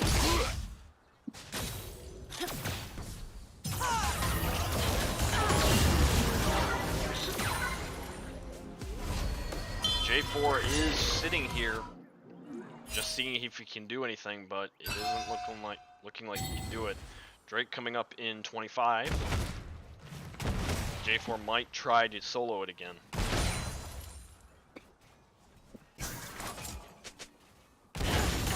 And UA's bot lane has been playing really well this game, especially in comparison to last. Didn't allow South to exploit their early game lead, and then in fact has now gained the lead. Yeah, I wonder what he's doing here. He's really just taking advantage of his tanking. This Carter in top is just going to go right past the tower and start farming. Yeah, just gonna proxy farm. Knowing that J4's bot lane is able to do this, he just fight off the Silas. I don't hate the call. Oh, here comes an ult from Nami, and Sejuani here does get rooted up though. Probably just putting in a little damage. J4 in the bottom lane to the maybe a little bit over aggressive himself. No, goes back in on to but it looks like gonna be a 1-for-1 so far. Just Tristana going deep for the Nami here. Maybe deep. too deep. Too deep, and the Kaisa The gets kill a goes over the 1-for-1. Kaisa who did the last damage. It might be a 3-for-1 here. It's gonna be close. Nope. Zaro just way too much damage out of this champion. Alright, an even 2-for-2. A little bit sloppy from both teams. But could have gone much worse for either side. Yeah, definitely could have gone much worse for either side. Tristana getting a little bit too aggressive there, trying to go for another kill. Doesn't flash out of that. Yeah, not much has been happening other than farming in mid lane since the gank from Sejuani. And we are seeing somebody texting me about playing. But we are seeing in top lane, Veigar is rotated. He might try to go on Carter up here. Carter does see it. Get on time. Cage does not connect. This might be dangerous. Might be able to 2v1 here. Oh no, gets ulted by his own ult from Silas. He gets ulted by his own ult. Didn't think he'd find that much value from Silas stealing that, but he does. It looks like Lissandra could. Let me clean up here. Is going to be able to clean up. It's one. It doesn't really Silas in the bush. Guess it's in the bush. Going on Dragon. Looks like Walker's able to get the Rift Herald off in mid lane. And it's going to use that as a distraction. Yeah, He's just going to commit to it. Doesn't look like he'll get the tower though. He's got half damage, which isn't too bad. That's pretty good, yeah. We get Kim Drake this time. J4 is playing pretty aggressively. Able to get out. Not much the Sedge can do there.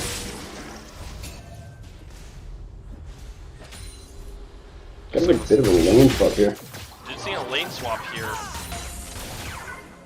Cassandra finding some luck in top lane. Might be just doing this for now, or it might be permanent. But Lissandra is back.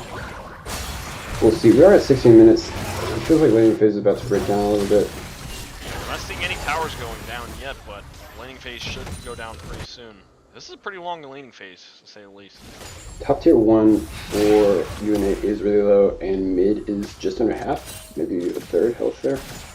Around probably around 2/5 health. It's pretty low at this point though. Yeah, actually, yeah, it's about a third health. Next. I don't know, maybe just the success that Smokinch was having on top lane against Silas, trying to transfer some of that over to Lissandra.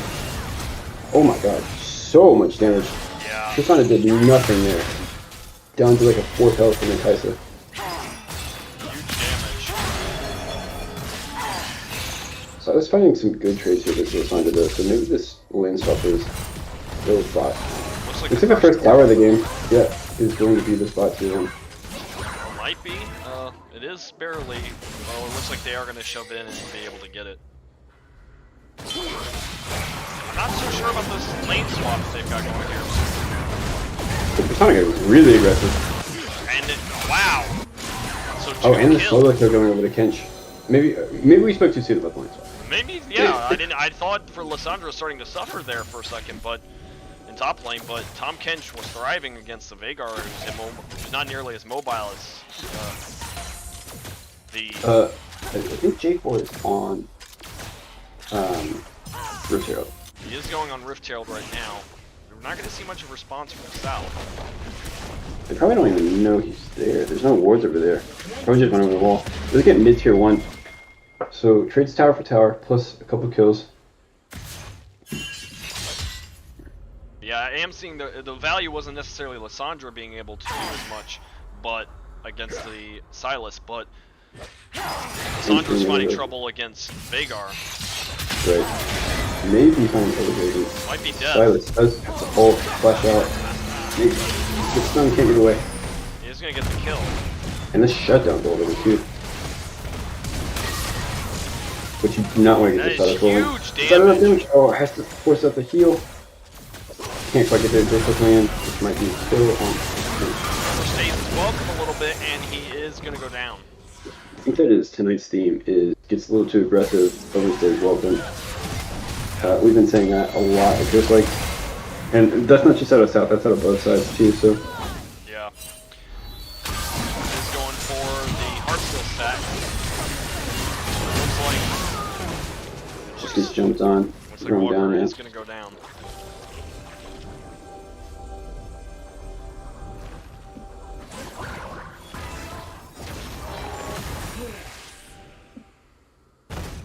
Alright. Gotta see which team can like really focus up, understand their limits. And I think that's gonna be the key to winning this game. Yeah, absolutely. In this case, what we're seeing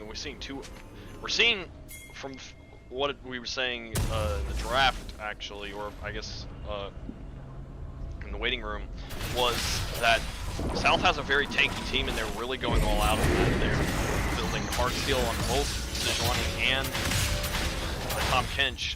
So I think the tankiness might make somewhat of a difference, and this tower might go down right now. Yes, this is for here. Although they're gonna ignore the tower actually. Yeah. Who needs towers when you can get kills? Exactly. Let's see if they can actually get the kill. They're actually. They can just breathe on tier 1, so that goes down. Tower does go down top. It looks like they're rotating towards Baron. Maybe just put some vision. The next Drake will come up soon. Sejuani's gonna want to contest this. Alright, we saw how this one went last time. This one's gonna try to get out there. Does ult. Not enough time. Need team's down though. Oh, he Kaiser's here. Maybe bought enough time to stay alive? Nope. Not enough to stay alive, but the kill is traded. Looking for another steal here. I'm not gonna find it. Gets stunned up, and then rooted up. It is gonna go. Lots of CC. 3 Drakes going over to UNA. They're gonna have to try to contest this. This is a Chemtech Drake, Chemtech Soul. That's gonna be really hard to deal with. Yeah, especially even goal, having those Drakes and then being on the soul point. Getting Chemtech Drake would be really hard to overcome. Yeah. He's gonna get caught. Chopping again. But he is gonna get out. Does get out. Is he gonna get out far enough to knock up? They're just here. Ult off onto Chris. TK does go down, but we might have a fight here. Teleport in from Silas. Catches the Nami ult. He's running way deep, gets just on that. And the J4. Going for the Zyra as well. Not. Hunter getting in there. This is exactly where you want to be. Lots of lower health targets. Wow.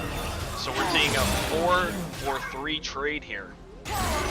Honestly, pretty good fight from South, especially from where they started, right? Really, on a TK chase down was going to be a pick, and then managed to get all the members to get down to that bottom lane and win the fight. Oh yeah, that was pretty valuable for them. I'm not sure about her hitting that blast cone. Might want to use that for trying to take the next Drake. They need to make sure they get these next Drakes, or that's going to be Chemtech Soul is going to be really problematic for them. Yeah, it does have 3.5 minutes. I'm not sure what the respawn timer is on blast guns. We have on Drake. No, on blast guns. Oh. Like saying like it should. I'm pretty sure it'll be back up before the Drake. Probably. I'm also not entirely convinced that was on purpose. So, see in mid lane, 3 of them.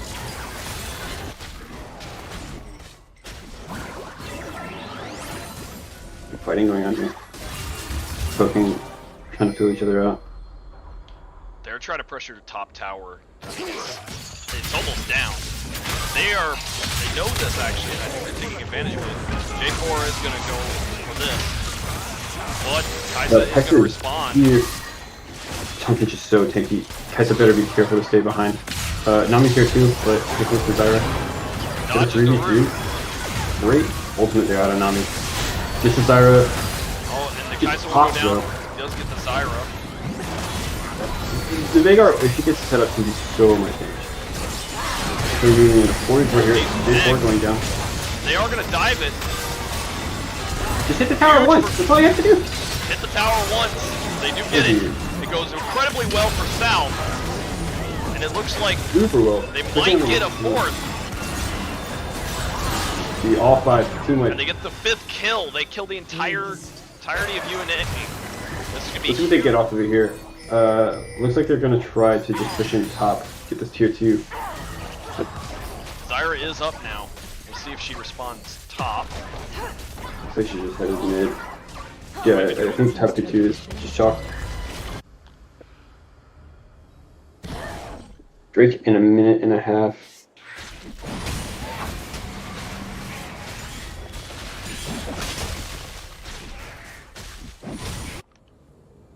Alright, Self gets back, so yeah, wins a team fight, gets a clean ace. Actually, I think 1 for 5, which I'll take that trade. Yeah, initially we did see the Zyra tried to hit a root on Kaisa. Kaisa managed to get the flash off to dodge it. Kills Zyra pretty early. I mean, after ulti, Zyra becomes less useful, but the root is still pretty powerful, so I think to a degree that decided the fight. Right, plus she's been putting out a lot of damage, so yeah, definitely save yourself a little headache there. J4 is getting it. Oh yeah, it's popped. Gobbled up. Just smacked on. Next, a kill for South. They are up, looks like about 4.7k gold. Tom Catch's gonna play really aggressive. Going in again. But it might have been just part of the plan and they get another kill for it. Way too tanky. Absolutely egregious amounts of tanky. Yeah, I was saying this before as well, that the tankiness on the south side is really going to be a problem for NA. And wow, and that's another kill for them. Yeah, and you absolutely called it. Just, I feel like he took, 5 or 6 abilities to the face and, like, Yeah. left with nearly full health. Yeah. Yeah, I was thinking for a second it was overly aggressive, but on it ended up not being. He's just going to survive all that, and Lysandra comes in and helps him finish him off.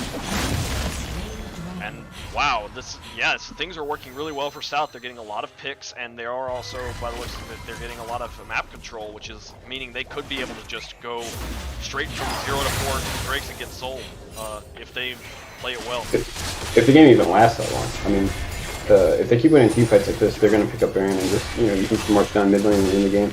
Yeah, this is looking pretty bad for UNA, so it looks like they're going to have to try to posture. They're posturing a little bit around Baron. They do want to make sure. Yeah, they do want to make sure they don't let USA get Baron, but with these tanks in the front line, it's going to look a little bit hard to prevent that. Yeah, and their vision control around Baron has been really good. This might be a pick here of Kaisa. Kaisa might get not picked. knowing Does not see anyone here.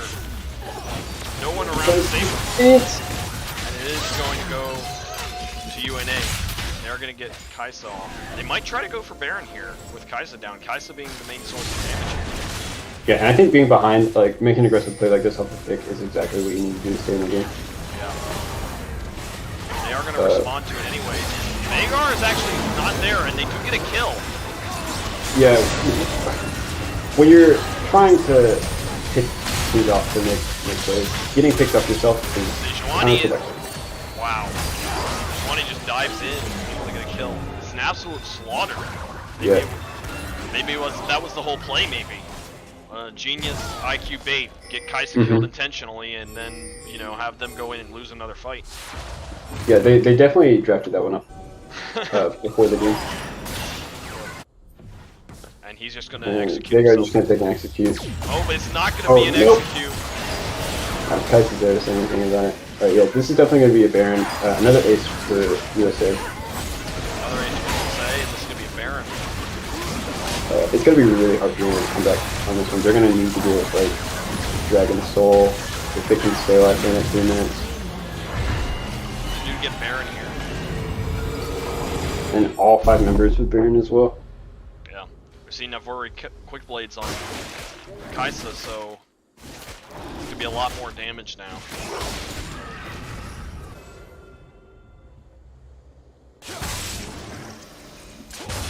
Yeah, if I'm South, I'm just I'm either going bot lane and taking tier 1. I'm just marching up the middle of the map and just imposing my will on UNA. I mean, they're so far ahead. They've got Baron. Oh yeah, we're looking at what looks like now a near 9k gold deficit. So right. they can really, they can really. Yeah, I mean, you're just so tanky, right? Like, you can almost do whatever you want. Right. At this point, yeah, USA is able to just play very aggressively, and Tom Kench is stealing some of their jungle now, just trying to keep them as behind as possible. Kaisa might be in trouble if Kaisa does get out. Let's get out the over there. And yeah, I should have mentioned this before, but Kaisa's pick, the Ghost Cleanse, is very good, especially against Zyra. Yeah, lots of CP. Oh, this is huge damage out. Oh! And make it traded though. Vagar managed to get the ult up. Trading kills. Yeah, not quite enough damage there for Lysandra to... Might be seeing a Baus strat right here. And it is a Baus FS strat there. Just managed to get out. Yeah, distract everybody and get nothing as a result. So not a full commit to the Baus FS strat, but close. Yeah, definitely in the flavor. He definitely in that flavor, yeah. He plays very aggressively and then just manages to get out anyways. But they are kind of stuck in base either way, so they are able to respond. This enemy is doing so much work. Literally just wink at the tower and it falls over. Yeah, he's definitely hanging around, creating a lot of space here. Yeah, they're not really able to catch him.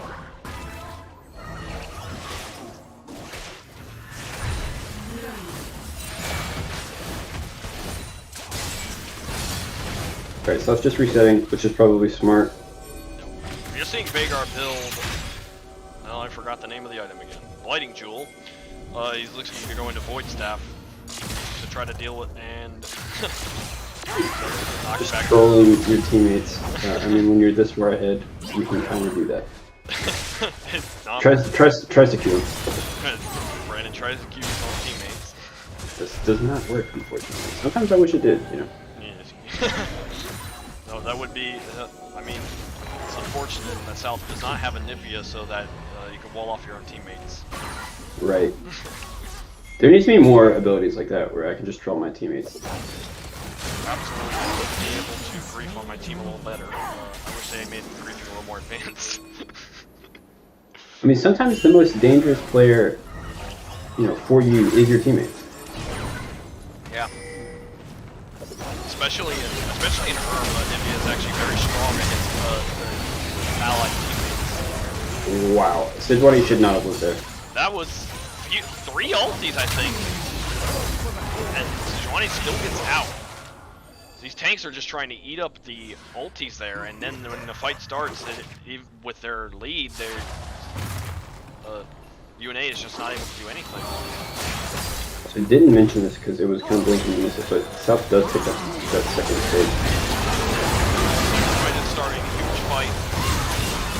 The good turret goes down, but we could 1-for-1 in champion. One's gonna go down, it's gonna be a 1-for-1. And it was a 4v5 there, because Sidwani is just chilling in the bot lane. Yeah, Sejuani's just pushing bot right now. He's playing a little bit aggressive. They are going to try to go for inhibitor. They're splitting the team up pretty well. Yeah, the split push working out really well for South. Yeah.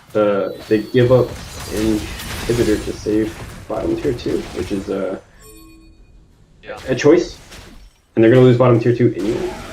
Yeah, so it definitely would have been better for UNA to specifically try to defend the inhibitor. But USA is now putting on the pressure really hard, and they are now 10k up now. Although we are approaching the really late game, so we're going to see how much that ends up actually mattering. Right, but I feel like it's only really late game for South because of their 10k goldie, right? Like, right, yeah. I mean, actually, look at the item difference. Yeah, the item difference is pretty significant. We're only seeing around an average of 2 or 3 items on UNA side, while South has got easily 4 items on Tom Kench. So Tom Kench is gets stunned out there. And it looks still like a lot. Bounce Strat might actually work here because they're still gonna survive and get a kill against Tristana. It's just takes so much damage that it just has to continue lasting everything and walks out casually. Unbelievable. This Tom Kench is still alive. Oh, it goes in there. And Kaisa just, yeah, so this is really Carter acting like about to Pez at his finest. And Right. 2 towers at mid lane, a kill on Tristana, all for them trying to go after the Tom Kench, and he's still alive. Nexus tower is down now. I mean, they could just hang out here and end the game, and I think that's exactly what they want to do. Goes in, tries to clear out at least. They are looking at the game now. Looks like Tom Kench is just distracting them at the moment. Yep. And the game is over. Really well played there, honestly, from start to finish. A little shaky there in the late, early mid game, something like that. But yeah, just really clean. After that first ace, it was like, it's just downhill from there, really capitalizing on their lead. Yeah. Really, yeah, they really capitalized on their lead pretty well in that game. So I would say for South in that game, it went really well. Especially, I saw this as a problem pretty early on, and there wasn't enough really tanky. Like J4 is tanky to a degree, but not really tanky, right?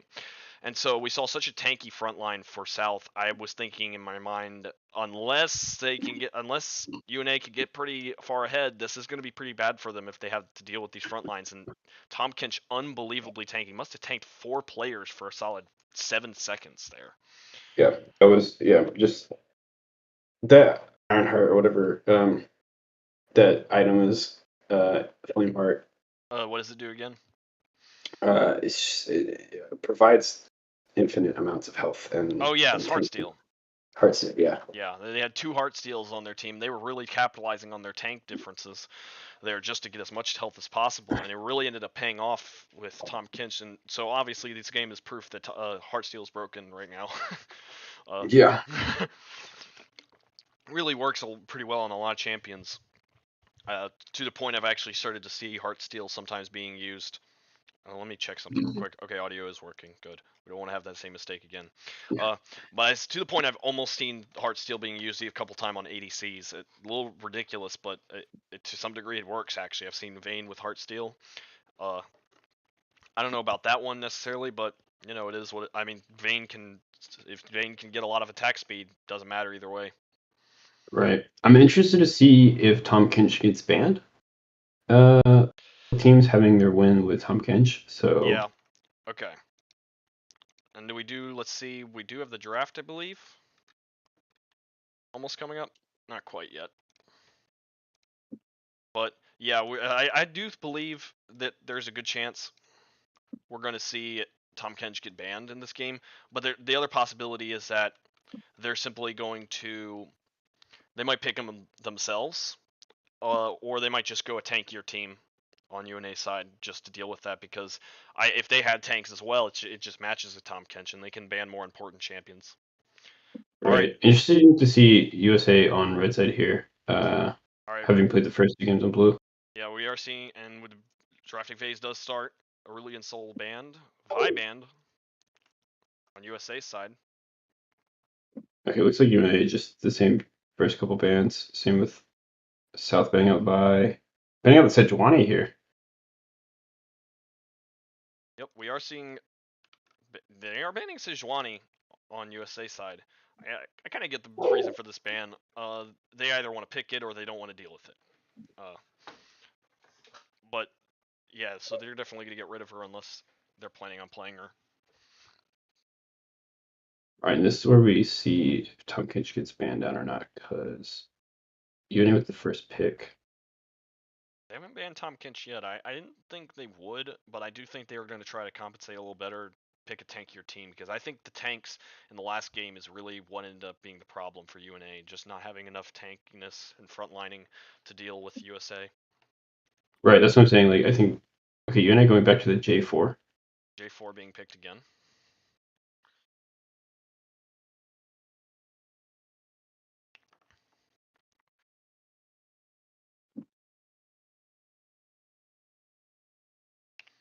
Could see USA, and that's a Maokai. Maokai. Despite the nerfs, he is still pretty strong in the meta, or at least at the very least, he's still meta. Wondering where he's going there. I've seen him in jungle most of the time in the past few series, so it's likely he'll go jungle or support, but most of the success that happens for Maokai has been in jungle. Right. Let's see if they go with the Tom Kinch again in the top lane. Yeah, that they might want to just continue that tank strat again. Just right, having that double tank in the top of jungle. Goes to the Varus. Okay. Going Varus. Yeah, I had seen in the past few series. I've seen Varus doing really well on South side. Very strong champion in general. We have to see what support they go with. Definitely want to see what South is cooking here. They do have some. That's pretty good to have the Maokai and Varus combo there. They're gonna pick Nami on UNA. Yeah, taking the Nami away from Brandon, probably pretty smart. Yeah, he's been pretty good on Nami lately, so they don't really want him to have it. But also, we'll see how they play it on UNA side. Still no heavy tanks on UNA side so far.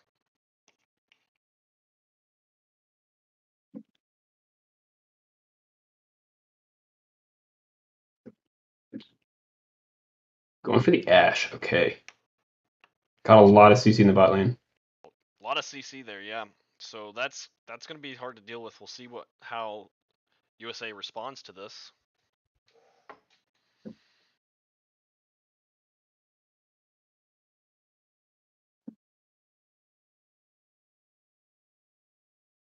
Going for the Amumu. Okay, yeah. Lots of CC, lots of utility, lots of tankiness coming from USA.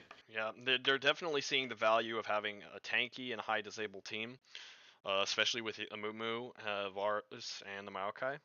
Yeah, and realizing how valuable their ults are and not wanting to play against Silas with any of those ults, taking that away on the ban. Yeah, absolutely. They don't want to have Silas stealing something like an Amumu ult, getting a Dream ulti off, and just kind of turning their own power against them. And UNA not wanting to deal with Alessandra again. Yeah, the Lissandra dealt a lot more damage than I expected her to deal. That Yeah, especially after the initial laning phase was just yeah, an absolute menace. usually Lissandra is not a bursty champion, but it saw him pretty much almost 100 to 0 to Vagar later on in the game. But with South's lead, that does make sense why it was able to do that. Mm-hmm. And South taking away the victory, which is smart. Definitely a catapult to UNA to their first game win. Yeah, doesn't want them to get the victor. That definitely was a problem.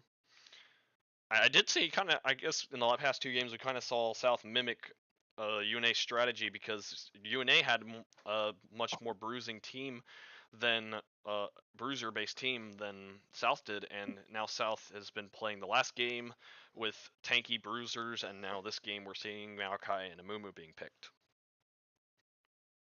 Or we picked up here. Okay, so this is Muma in the jungle. Like, what is going on? I'm Top gonna lane? I'm gonna have to guess this is a Mumu support with Varus, and then Maokai jungle and Oriana mid. Yeah, that would make sense.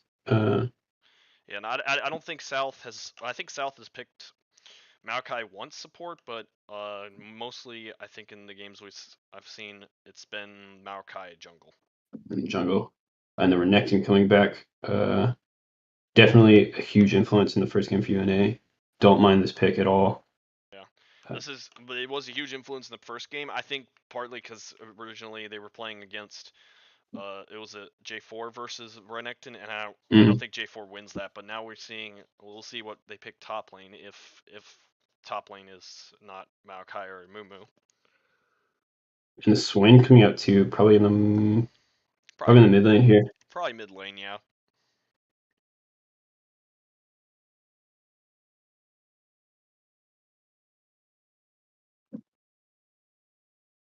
We're seeing Ornn top. That'll be a lot easier to deal with a Renekton with Ornn.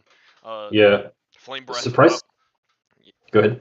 Yeah, Flame Breath allows him to. What we were seeing in the game 1 was that Renekton would just dash in, stun, Q, dash right back out, and it was a super good combo for him, and it just won him so many trades and eventually landed him kills. But Ornn, the second he dashes in, the second Renekton dashes in, Ornn can simply just Flame Breath and then he can counterattack.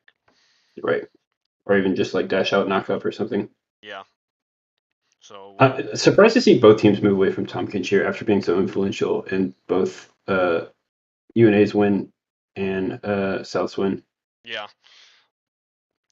Yeah, I guess they didn't. I guess they didn't really.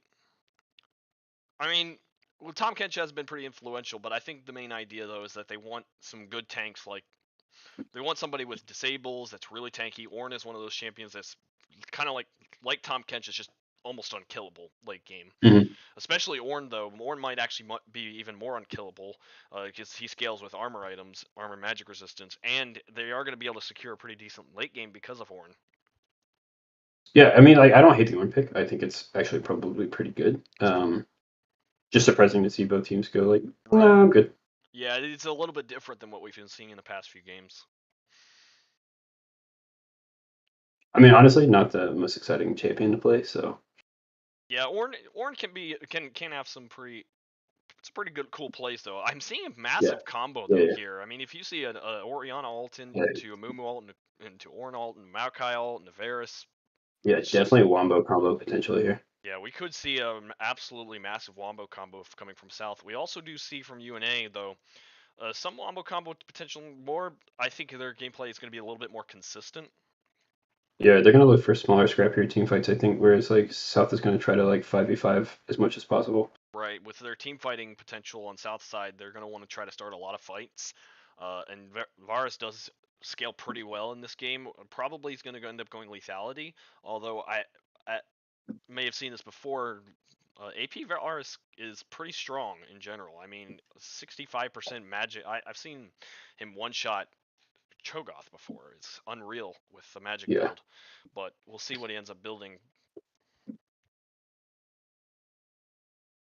Yeah, eyes are going to be on the top lane, I think, in this early laning phase. It's both, especially with Renekton coming back, going to see, we don't want the Ornn to get too aggressive, right? Maybe play a little bit really understand that like, hey, I'm just here to like soak up, pressure and just do my thing until like I get tanky enough to where I can be the menace that I need to be.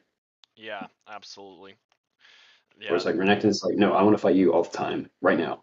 right. Yeah, but I think Ornn is going to be able to handle his own against Renekton pretty well. A lot better than J4 did in the first game. Uh, but we'll have to see how it works out. If Renekton plays it right, plays around Ornn's Fire Breath well, he's going to be able to do a lot. Hmm.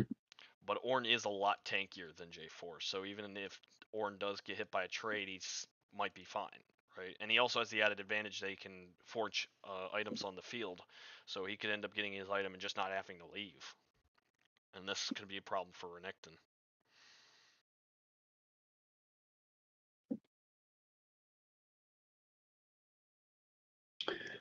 Right. Got the old Yep. 2-3 minute wait. Yep. So we have a 2.5 minute wait. Well, yeah, 2.5 minutes. But it looks like I have to say, for thinking overall, I'm gonna have to guess that UNA's game plan here is going to be. I don't think UNA. I think Swain definitely scales. They're gonna want to have J4 going mid a lot against Orianna. Orianna is pretty good poke. I think Swain has pretty good reach though for the Orianna, so it's gonna be pretty even lane in mid lane. But they do want the Swain to scale up. They do want the Ashe to scale up. This might be very problematic for them to deal with. This might be actually, I might be mistaken. It might be a Mumu jungle. It does appear that way with the Maokai going support. Yeah. So yeah, that's gonna be Maokai going support. Yeah, definitely UNA. Yeah, is going to try to scale up a little bit, try to get picks, just try to get ahead early. Right. Uh, But later on, I'm seeing in these 5v5 fights that if unless the only thing that only catches if USA's ults are down, that's gonna be drastic. That's gonna be drastic for them. They need to have their ulties yeah. up and use them at the right times. Because I think USA has much better team fighting power, but we'll see how it works out in these fights. I think if Varus gets picked, they do lose a lot of their damage. A lot of their damage is going to likely come out from Varus and Orianna, but I think on UNA side they do have a lot more all-around damage, so they're a little bit less dependent on one champion surviving. Right. Yeah, definitely going to have to like play around timers and stuff on both sides of the rift. Yeah. Especially playing around ultis like a Mumu's ulti and Maokai ulti is gonna be how UNA can gain a lead.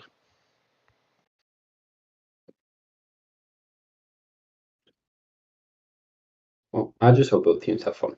Yeah. Well, it is. Yeah, we'll be seeing a best of three. I like it when there's a best of three. In the last series, USA did close out the series with 2-0 against Catawba College, but it's really fun to see best of three. Yeah, and both games have been really exciting, especially the first game. But wowie, the back and forth. Yeah, it was really back and forth. That's a pretty exciting game. South did kind of take over the second game, so we're gonna see how things work out in the third. And it looks like we're about to be in.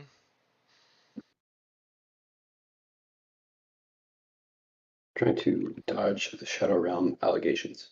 Yeah, trying to dodge the Shadow Realm again. Hopefully, that issue has just resolved itself. They finally fixed it, and we don't have to deal with it anymore.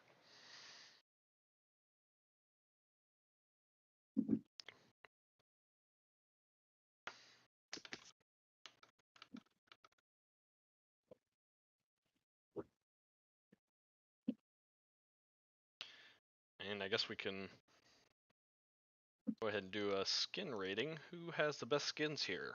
Looks like probably. Yeah, I'm gonna have to go with UNA. That prestige space group, not me. Yeah, I will say Yune in this case is definitely got the better skins. Tyrant Swain looking pretty good too. I'm a fan of the Maokai, of course. Of course, the Shadow Alright, Realm. here we go in the shadow.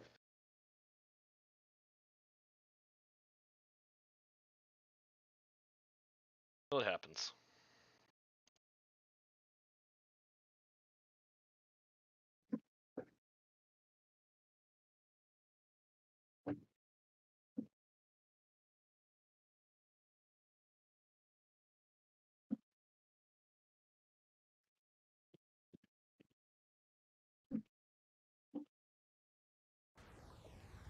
Oh. Okay. Shadow Realm again. It's never happened twice in a row. Maybe it still hasn't quite loaded yet? I don't know if that's really the problem. Maybe we just have to wait. We'll have to test it later, though. Maybe. You know, right? It's just a small indie company. And just a small indie company, you know. Alright. All right, we're here. We're live. Yep, and we are live.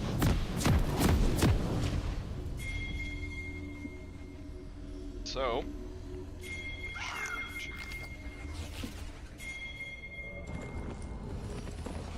it looks like South will leave the Swain behind. Nope. We're on red side. And they're gonna come down bot side. This time UNA is deciding to play a little bit more, just Nope. deciding to go to South, their lane. South on red side. 30 seconds until minions They spawn. might be trying to get a good... I've got it mixed up. I'm used to South being on the bottom. Yep. Alright. Yeah, but it looks like UNA is once again this time doing 5-man. South And they are sussed out. and a ton of pings. So it looks like South is going to, yeah, they're just gonna go with the Minions original, have just spawned. go to their lanes. Yeah.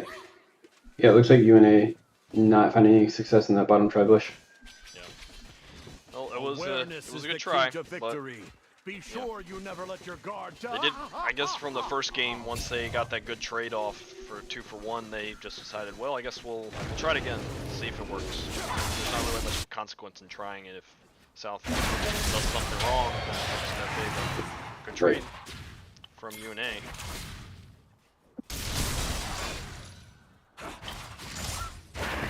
Yeah. UNA is going to get a really good trade. Guys, Brownie taking a lot of damage during the mid lane. Gotta be really careful with his ball placement. I see you on the chat, by the way. Listening, And chat. totally agree. Just like, it's gonna be really tough to pull off wombo combos without really good ball placement from Oriana. Right. Yeah, it's going to be. Yeah, they're gonna. But I mean, with good ball placement, they could end fights pretty quickly. We've seen some of these games come down to even just single fights. Yeah, you just need to be really careful from the early game. Swain putting in a lot of damage. Right. Yeah, we are seeing Carter is having a lot of easier time against Oh, really? Renekton than in this first game against Renekton. Yeah, trading really well here. And here comes J4 getting the flash out. A good Flash flash hit flash. there. Trying to get And the it kill on the looks like Swain. he's gonna get the kill there. First blood on the Swain. Definitely like great gank out of J4. It was amazing gank from J4 with that flash hit. And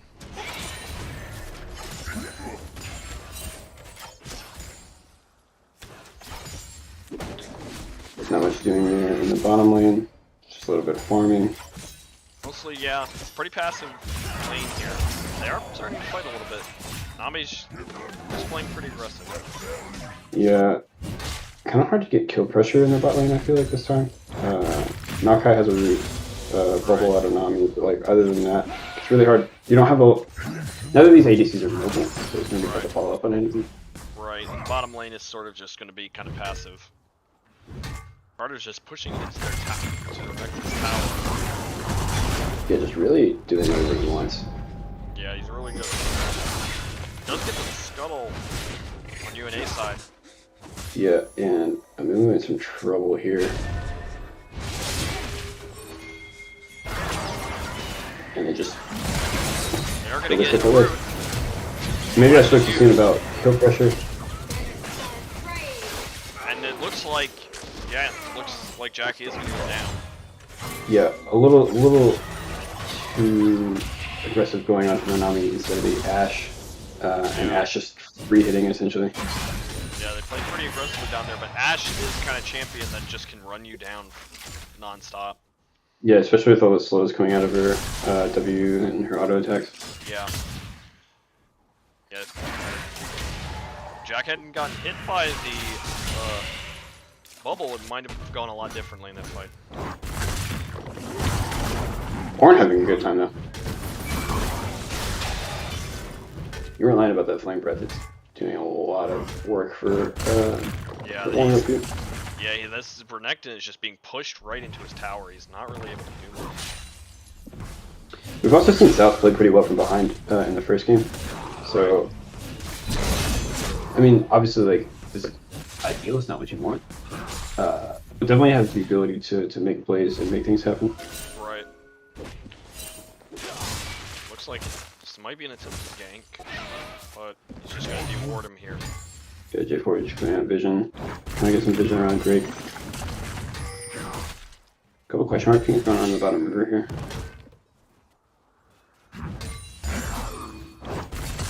He's just going to harass him a little bit. He's zoning him off up 13 CS. Yeah, gotta be a little careful with your mana though. Yeah, that is the one advantage though the Renekton has though, is Ornn is going to run out of mana soon.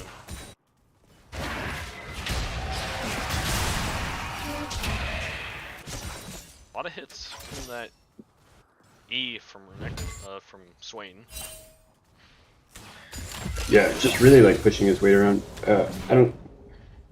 Did he go back and buy? I think so. Yeah, I went back and buy. Has Corrupting Pot, Dorn's Ring, and Boots now. Yeah. Versus just Dorn's Ring, Orianna. So just able to kind of keep Ori in her place.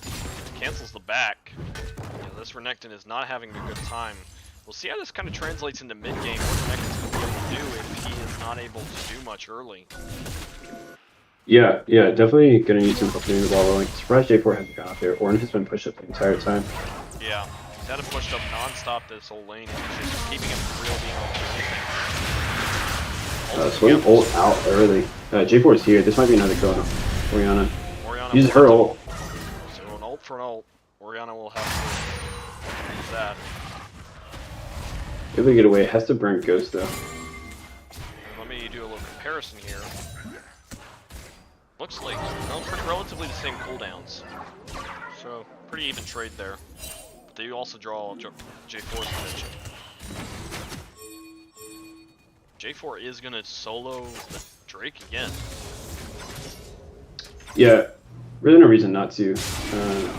No vision for South, so UNA can just get an early lead on this Drake number. Well, they do have a Drake there. Well, they actually did have vision there, but they just didn't have the ability to respond in time.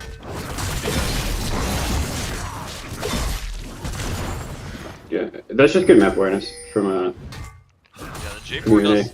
Yeah, J4 does have a lot of. That's really good map awareness. Yeah, and the Renekton just can't play against Flame Breath. Nope, she's gonna get shoved in the tower all game. Feels bad. Feel bad. But being cautious enough not to get killed, and still, I mean, what, if you're down 15, 20 CS? Yeah, you still make sure to... everything. I will say, from what I've learned, being down 15 CS is basically worth a kill, so you could almost say that this Ornn is up a kill on the Renekton. Yeah. Definitely not great, but it could be worse. Going in aggressive here. Really aggressive here. Done. No dash down. Right, but does have ult. It might not matter though. Ornn's putting up so much damage. Question. Needs one more hit. Oh no, not gonna get there and gonna dive it. Turret. Wow, he dives the turret, but he does go down. So this is really good for Renekton. He's able to now catch up with that by getting that kill. Super good play there from Renekton. Got really close to dying, but I guess he knew his limits. Yeah, knew his limits just well enough and managed to pull him into a bait. Yeah, and so that evens up the gold disparity there, and catching up in CS. So yeah, Renekton turning things around in the top lane. Yeah, and with no teleport on Ornn, that's going to be real problematic. He's going to have to just walk to lane, so Renekton's going to just catch the plates. And it looks like Ashe might go down here. Well, not Ashe, Nami. Nami is going to go down. Wait, what? You can cleanse a knockup? Or I guess that does that count as a stun? I guess. I think it is a stun technically. Yeah, I mean, you're being pulled up in the air, but it counts as a stun. Yeah, I didn't realize that. I guess I should have been throwing stuns with Tommy more often.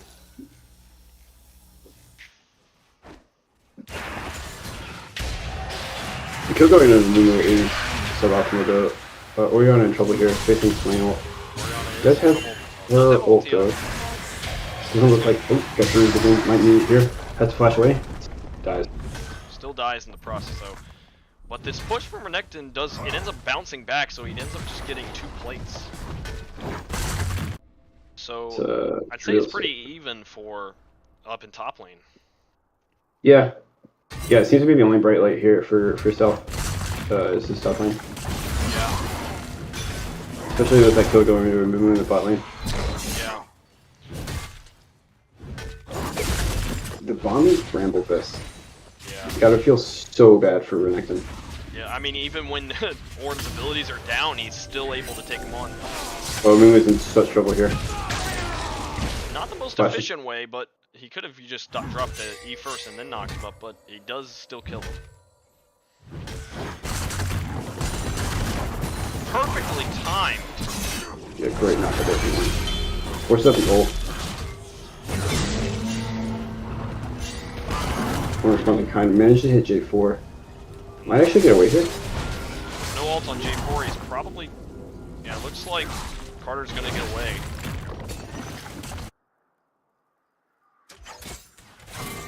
Great patience out of the Ornn after being supremely impatient earlier. Yeah.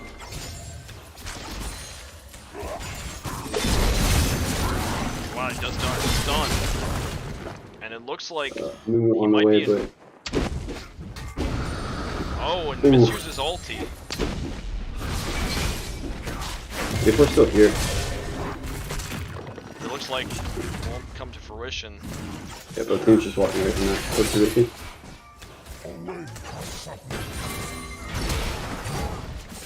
Going in, root on. Flashes away from the Varus ultimate. Ooh, a lot of damage coming out from Nami. Yeah, Ash will get the kill. Ash might be able to get a second kill. He's gonna flash away from that. Bubble. Running a swing. Swain might be in trouble, but with the ulti, as long as they can zone it out for a little bit. Oh, but this flash comes out. No ulti on Oriana. Or moving down. Gets a knockup. Oh, he gets away. Ow. Ornn might be in trouble here though. Trying to get the kill over to her. Yep. Ends up going to Mumu. Really well played on south side. They managed to kite out the... Why do I keep forgetting his name? Swain. I keep forgetting his name for some reason. Swain ult there. Without losing anyone. And he... Yeah, that's a good kill to get too. Yeah, it was a really good kill to get in with him 2 kills up. And also, you really just don't want Swain to get too fed in this game. If he gets too far ahead, that's going to be near impossible to deal with in fights. Right, and everything pretty even across the board, other than the 3 kills, that being about the gold difference. Right. You know, in 2,000 here, so. It's not too huge, a 1k gold difference. Right. Not completely timed well, but... It don't matter. Ult coming out from the Renekton, and from Ornn. J4 here though. Just a lot of action happened in the top lane after I said there was no movement. Great ult there from the movement. Looks like we might be 1 for 1. Or You know, possibly a 1 second for kill. 2 here. Ornn, not being able to put on enough damage, Renekton just probably going to casually walk away there. He probably is going to just walk away, or he might still chase that. But he does land And it. managed to hit the knockup, he forces up the flash. He does get the flash. They're going to hit a stun combo. Stunning the knockout. So much heal, it's really hard for them to actually get anything going down there. So South is kind of struggling right now in bot lane because of the heal from Nami. It was a really good pick on UNA's side. Yeah, definitely get combos on heal, especially against the knockout Varus. Like, really hard to put down damage Right. for Varus in the early game. Yeah, absolutely. It's a lot, pretty hard to deal with early on. You get him off. Cleanse him, gets a pretty good combo off Ash is gonna back off the Moo arriving. Just constant wet noodle fights in the top lane.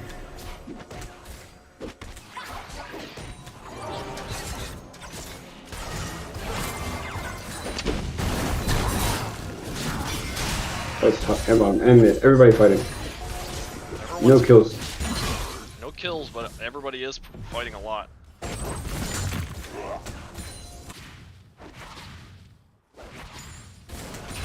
You have a Cloud Drake up. Yune is up 1 Drake right now.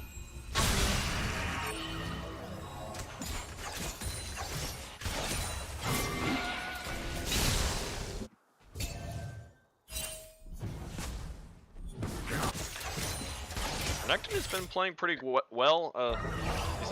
He's been pushing his limits a lot, staying in the lane, but Ornn ultimately can't dive really well after he's used his abilities. So. Right, and just doesn't have enough damage to like really finish off Renekton. Yeah, exactly. So that's what we saw the first time Ornn died. He wasn't able to finish him off. Right, able to get a lot of harassing now. So.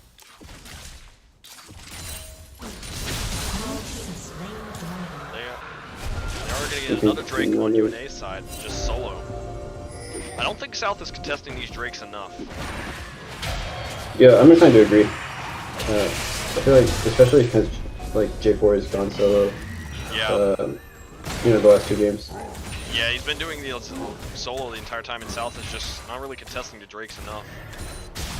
I think they wait till the 3rd Drake and then they begin contesting it while they're focusing on other things, but when it comes down to it, that Drake does offer gold for the J4. He's not getting behind by spending time on it, and it's very valuable to have that 3 Drake lead. If South was contesting these Drakes a little more often, they might be able to prevent Yune from getting any Drakes, but it might be a problem for them later, especially if they can't prevent Soul. Right, in this game, like, obviously, being down in mid and bottom lane is really hard to contest that, but like, you know, trying to put more vision, understanding, you know, right. when J4 is on it, you know, give yourself a little bit better chance. It's pretty aggressive from Ash, but they won't get a kill for it. I can go ahead and get out from the turret. Just keep trading. Yeah, the Ornn is getting really tanky. It looks like he's just building the Bramble Vest for the heal, but it looks like he will likely go into Sunfire, I believe. No. We have 4 bot on No, south side. it's the first heal. Orianna is going to get hit by Q.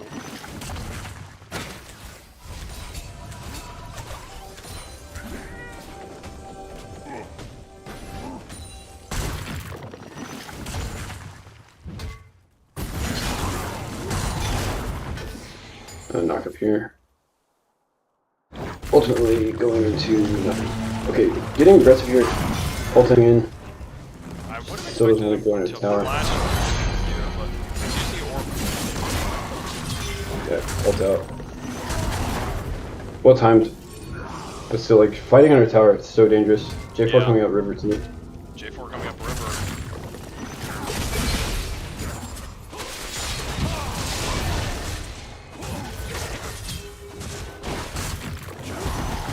He is going to play that very well. He doesn't dash until that ulti's down. Right.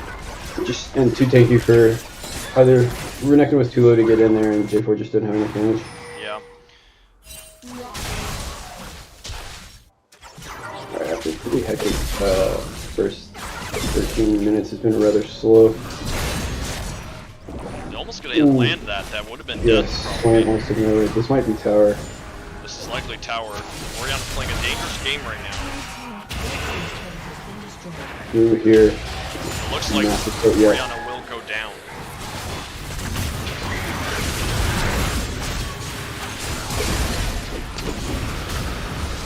Just ult there from a Moo. Just to get him out. Which I don't hate. You don't want to give up any more than you already have.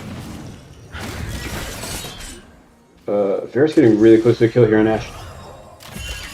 Very close with the slow and this. Not enough to follow up. It's cute. No. Very close. Well, kind of close, but not quite.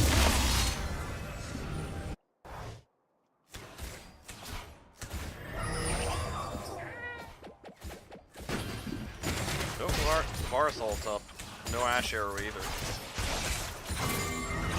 So looks like they'll just play passively.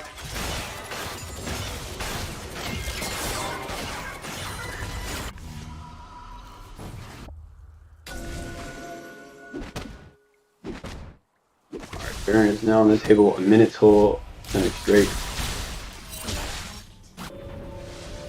Heart still completed for Ornn though. Looks like It's okay. Yeah, everybody's got their first full item. Yep. Seeing, yeah, and Ornn's already got the upgrade. He's already level 13. Yep. I think if South can carry this game out for a little bit, it's going to really make the difference. Although Renekton did go, I mean, it's a really good item though, to say the least, going Borg, but he doesn't have a mythic though. Right, well, Borg being so cheap, it's good to go with that. Ult out of Oriana here. Can't pay for it though. Out of position. Down. TP in from Renekton's gonna get on with some Mumu. But might have been too aggressive there. Has to flash out. Flash out there, yeah, so barely survives. But he does take out Amumu's ulti, which might be very useful later in the fight. He did say that South's power in this game was going to be team fights, so get rid of those ultis, that is going to make the difference. Right. Yeah, South's just not able to team fight. He's caught out of position, gives a third break there. And Rogue does pick up top tower though. Yeah, they do take top tower, so they are even on towers now. But South is trailing behind around, looks to be down 2.6k. Yeah, which like, I feel like they've lost pretty much every fight. It doesn't feel that egregious. Right. Obviously the dragon difference being like the key factor here, but even in towers, only down what 2.5k in gold. Yeah, so at 21 minutes. Yeah, they're doing pretty good though. Yeah, overall, and like I said before, with Varus and having Ornn being able to upgrade the items, the arrow does come out. Ornn does respond. Gets both and knock up, not back, getting a move down. Kill there for Varus. Nami does get the ulti. Good response from Ornn. Ornn is pretty powerful right now. Yeah, and I think that's a little flavor, a little taste of what a good team fight from South is going to look like.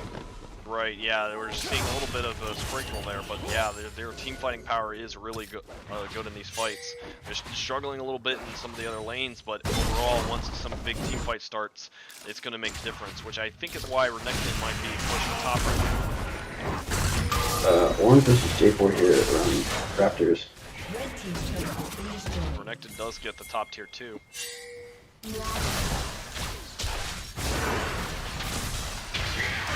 Ori might be in trouble here. I know Swing's open. Okay, Ori putting out some huge damage.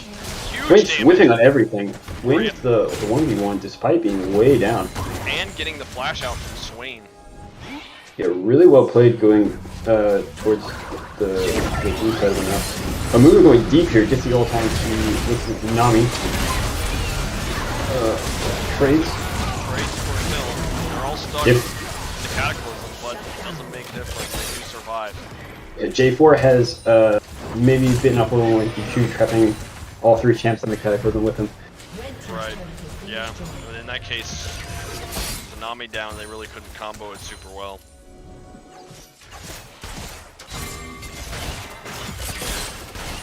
Yeah, now that we moved out of the lane cave, I think you're right. USA looking really good in these team fights.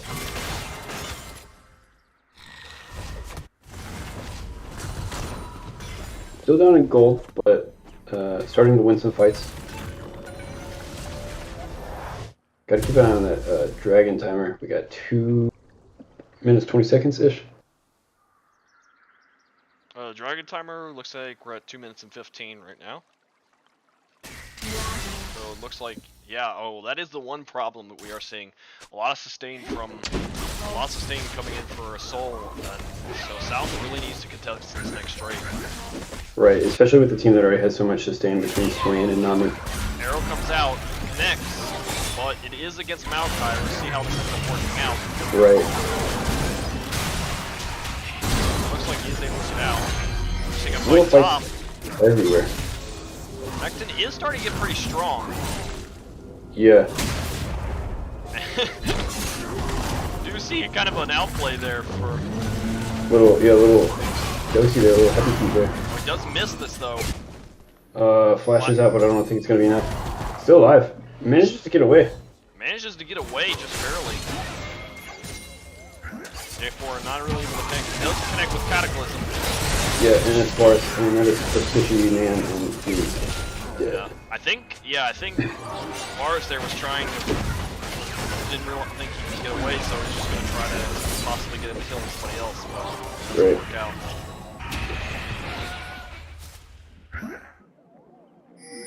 And that is not what you want, right before this dragon. Yeah. Although we do still have about a minute. Still have a minute. Mars should be able to get up and be ready for this fight, especially if they can get a pick. Great ult out of the Mumu. He does get the kill, and they are 4v1ing this Swain right now, but Eric comes in. he's almost down. They're going to fight with him healing so much. Yeah, just so much sustain. Ooh, and just managed to get picked apart. It's absolutely disastrous for South. And it looks like he's going to go down as well. This is likely going to be Soul for UNA. A clean sweep Soul. Yeah, I would have said that South needs to make sure to contest these Drakes a lot more often, but they just managed to get a clean sweep. Yeah, nothing they can do here. Yeah. And this is probably going to be the final nail in the coffin for South. If they can sneak away like a Baron later or something. But yeah, keeping up this Ocean Soul is so strong. Yeah, this is going to be a lot of sustain for them, but we still have yet to see the full team fighting power of South coming out. But if a Baron comes out, we might be unfortunate not to see it.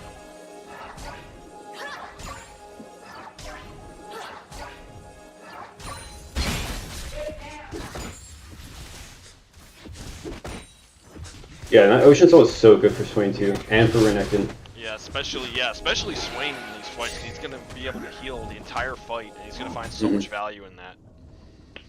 Absolutely. It's going to be really hard for South now. They're going to have to get a pick onto Ashe or something. Get some of that gold back. Yeah, definitely going to want to see an Oblivion Orb probably on Orianna, and just make sure to get as much anti-heal as possible for Swain and Renekton. Yeah, definitely need to build, yeah, that. We do have 3 items upgraded. They are going for... They are going to Baron. Yeah, it's going to be really tough to come back from. I mean, UNA probably just going to walk down mid lane and take some towers. Or go top and take the inhibitors. They are going to get the Baron. That is going to be really problematic for South. They're going to have to try to solve this, but I don't think UNA plans on letting them do that. Yeah, not much you can do. I mean, they're already pinging the mid tier 2. So we're going to go there and then split top and mid. Yeah, it looks like we are about to see a 5v5 fight, possibly. Orianna's backing, preparing for the siege of the inhibitor. Right, but South's just so behind here on stats and gold. Yeah, it's a lot to deal with. They're going to need twice as many ultimates. Huge damage from the eye.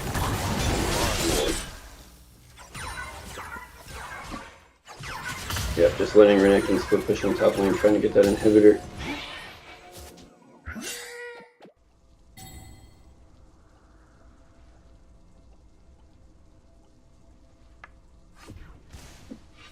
So yeah, they do have the tower deck. They're really just going to pressure this out. Yeah, and UNA knows they don't have to fight. Yeah, they just have to constantly pressure and don't go for any fights. With Baron, they can easily get the tower. We are seeing Renekton able to be a bit stronger against this Ornn just because of the Orc. Right. So far ahead too. Plus the, you know, the soul. Yeah. Plus the soul and the, Huge ult! great ult out of Orianna. That made you Huge exactly what combo! South They do get 2 kills down, and this is exactly what we were talking about with the team fighting potential. A perfect ulti from Orianna, followed up by a Mumu ult. Yeah, it was a great combo there. A little bit of life back in South's veins here, pushing down mid. Yeah, they're trying to get back in the game here, but they did close out the lead by about 700 gold by the looks of it. Yeah, just really, again, finding, this team just loves finding ways to stick around.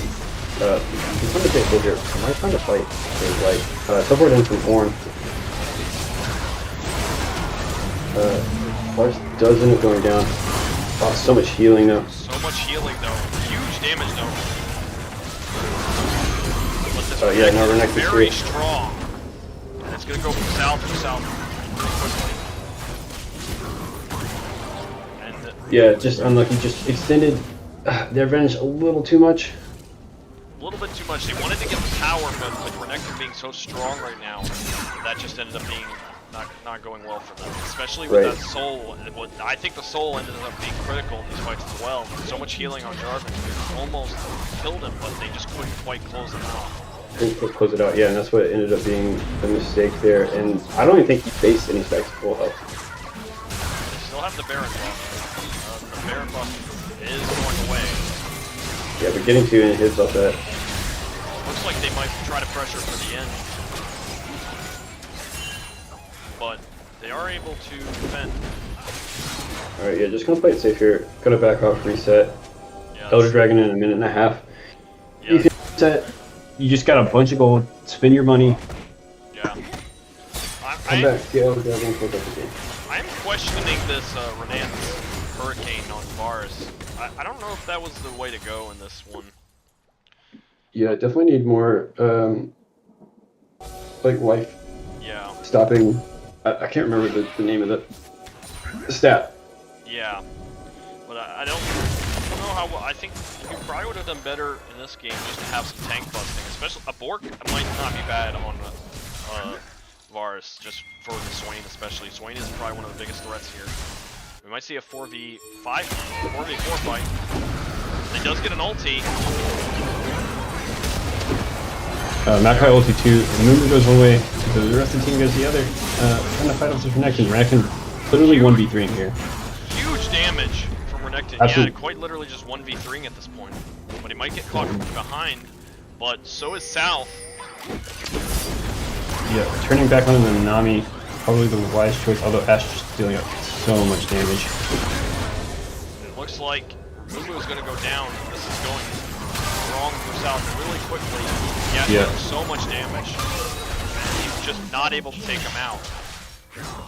Makai all by himself trying to hold off 2 waves of super minions. Looks like Orianna might be able to survive as long as she doesn't get hit, but it looks like Almost turning it around. almost turned it around, but not quite. And it looks like we're seeing teleport come out from Renekton. He is looking to end with his power. He can almost 1v3.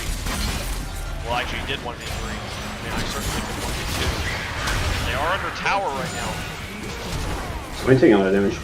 Swain takes a lot of damage there, but in the end, he's still able to pressure him off, and it looks like they're supposed to be on the end here. Yeah, they're going for kills here. And it looks like this might be game. Yep, that is it. GG's. An excellent series there. That is the series. So South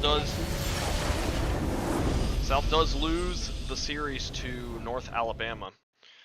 So before we end the stream, let's go ahead and go back to the caster view, and we'll kind of just give a recap of the game. Just see kind of where things went wrong in this case for South. What are we thinking?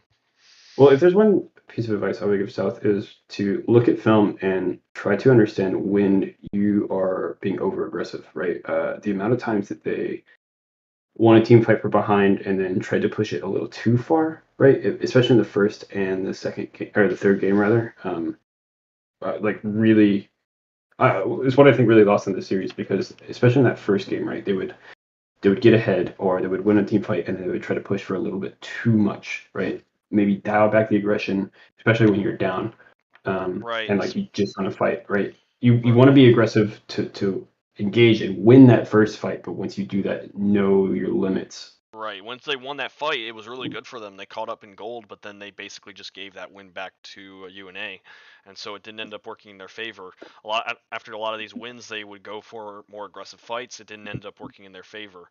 We did see South winning in the top lane a lot, but they were losing bottom a lot. I'm not sure if I would agree with Varus as being as picked as much by South. I think they find more consistent success in other champions. But Varus is sort of on off. Sometimes he does really good. Sometimes it's just kind of we don't really know if it's going to do good, right? Right. And like, you know, I sound like broken record here, but like moving away from the Tom Kinch, like obviously the Orange did well, but you could play Tom in support instead of Maokai.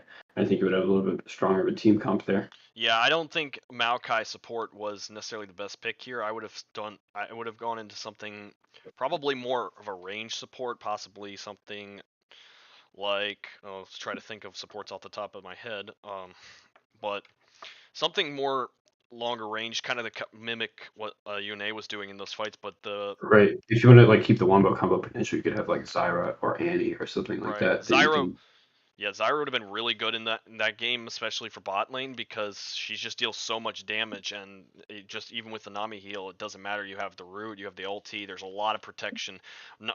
Zyra's often not seen as a champion. Well, maybe she is by professional players. I don't know, as a champion that protects allies, but she really does. That ulti is a huge zone of control. They basically just have to back off or commit to a fight, and that could either go horribly wrong for them or really good. But either way, Zyra probably would have been a better pick than Maokai. When I've seen these games, I don't really see Maokai support doing very well. Maokai jungle, really good, but Maokai support is sort of debatable.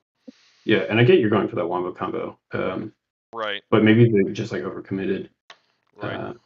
Like as we said, I think there's like better champions that like you could still fit into that and have Right. more success with. I also think the Orianna just like wasn't necessarily the best pick either.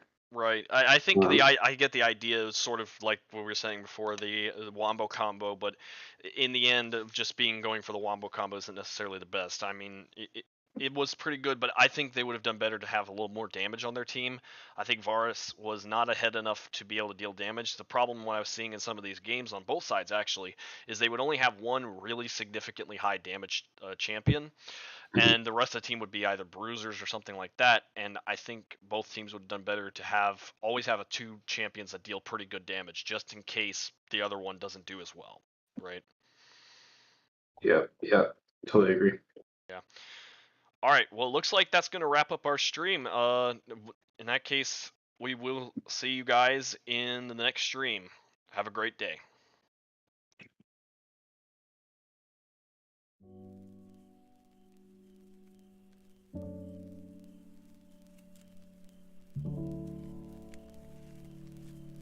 You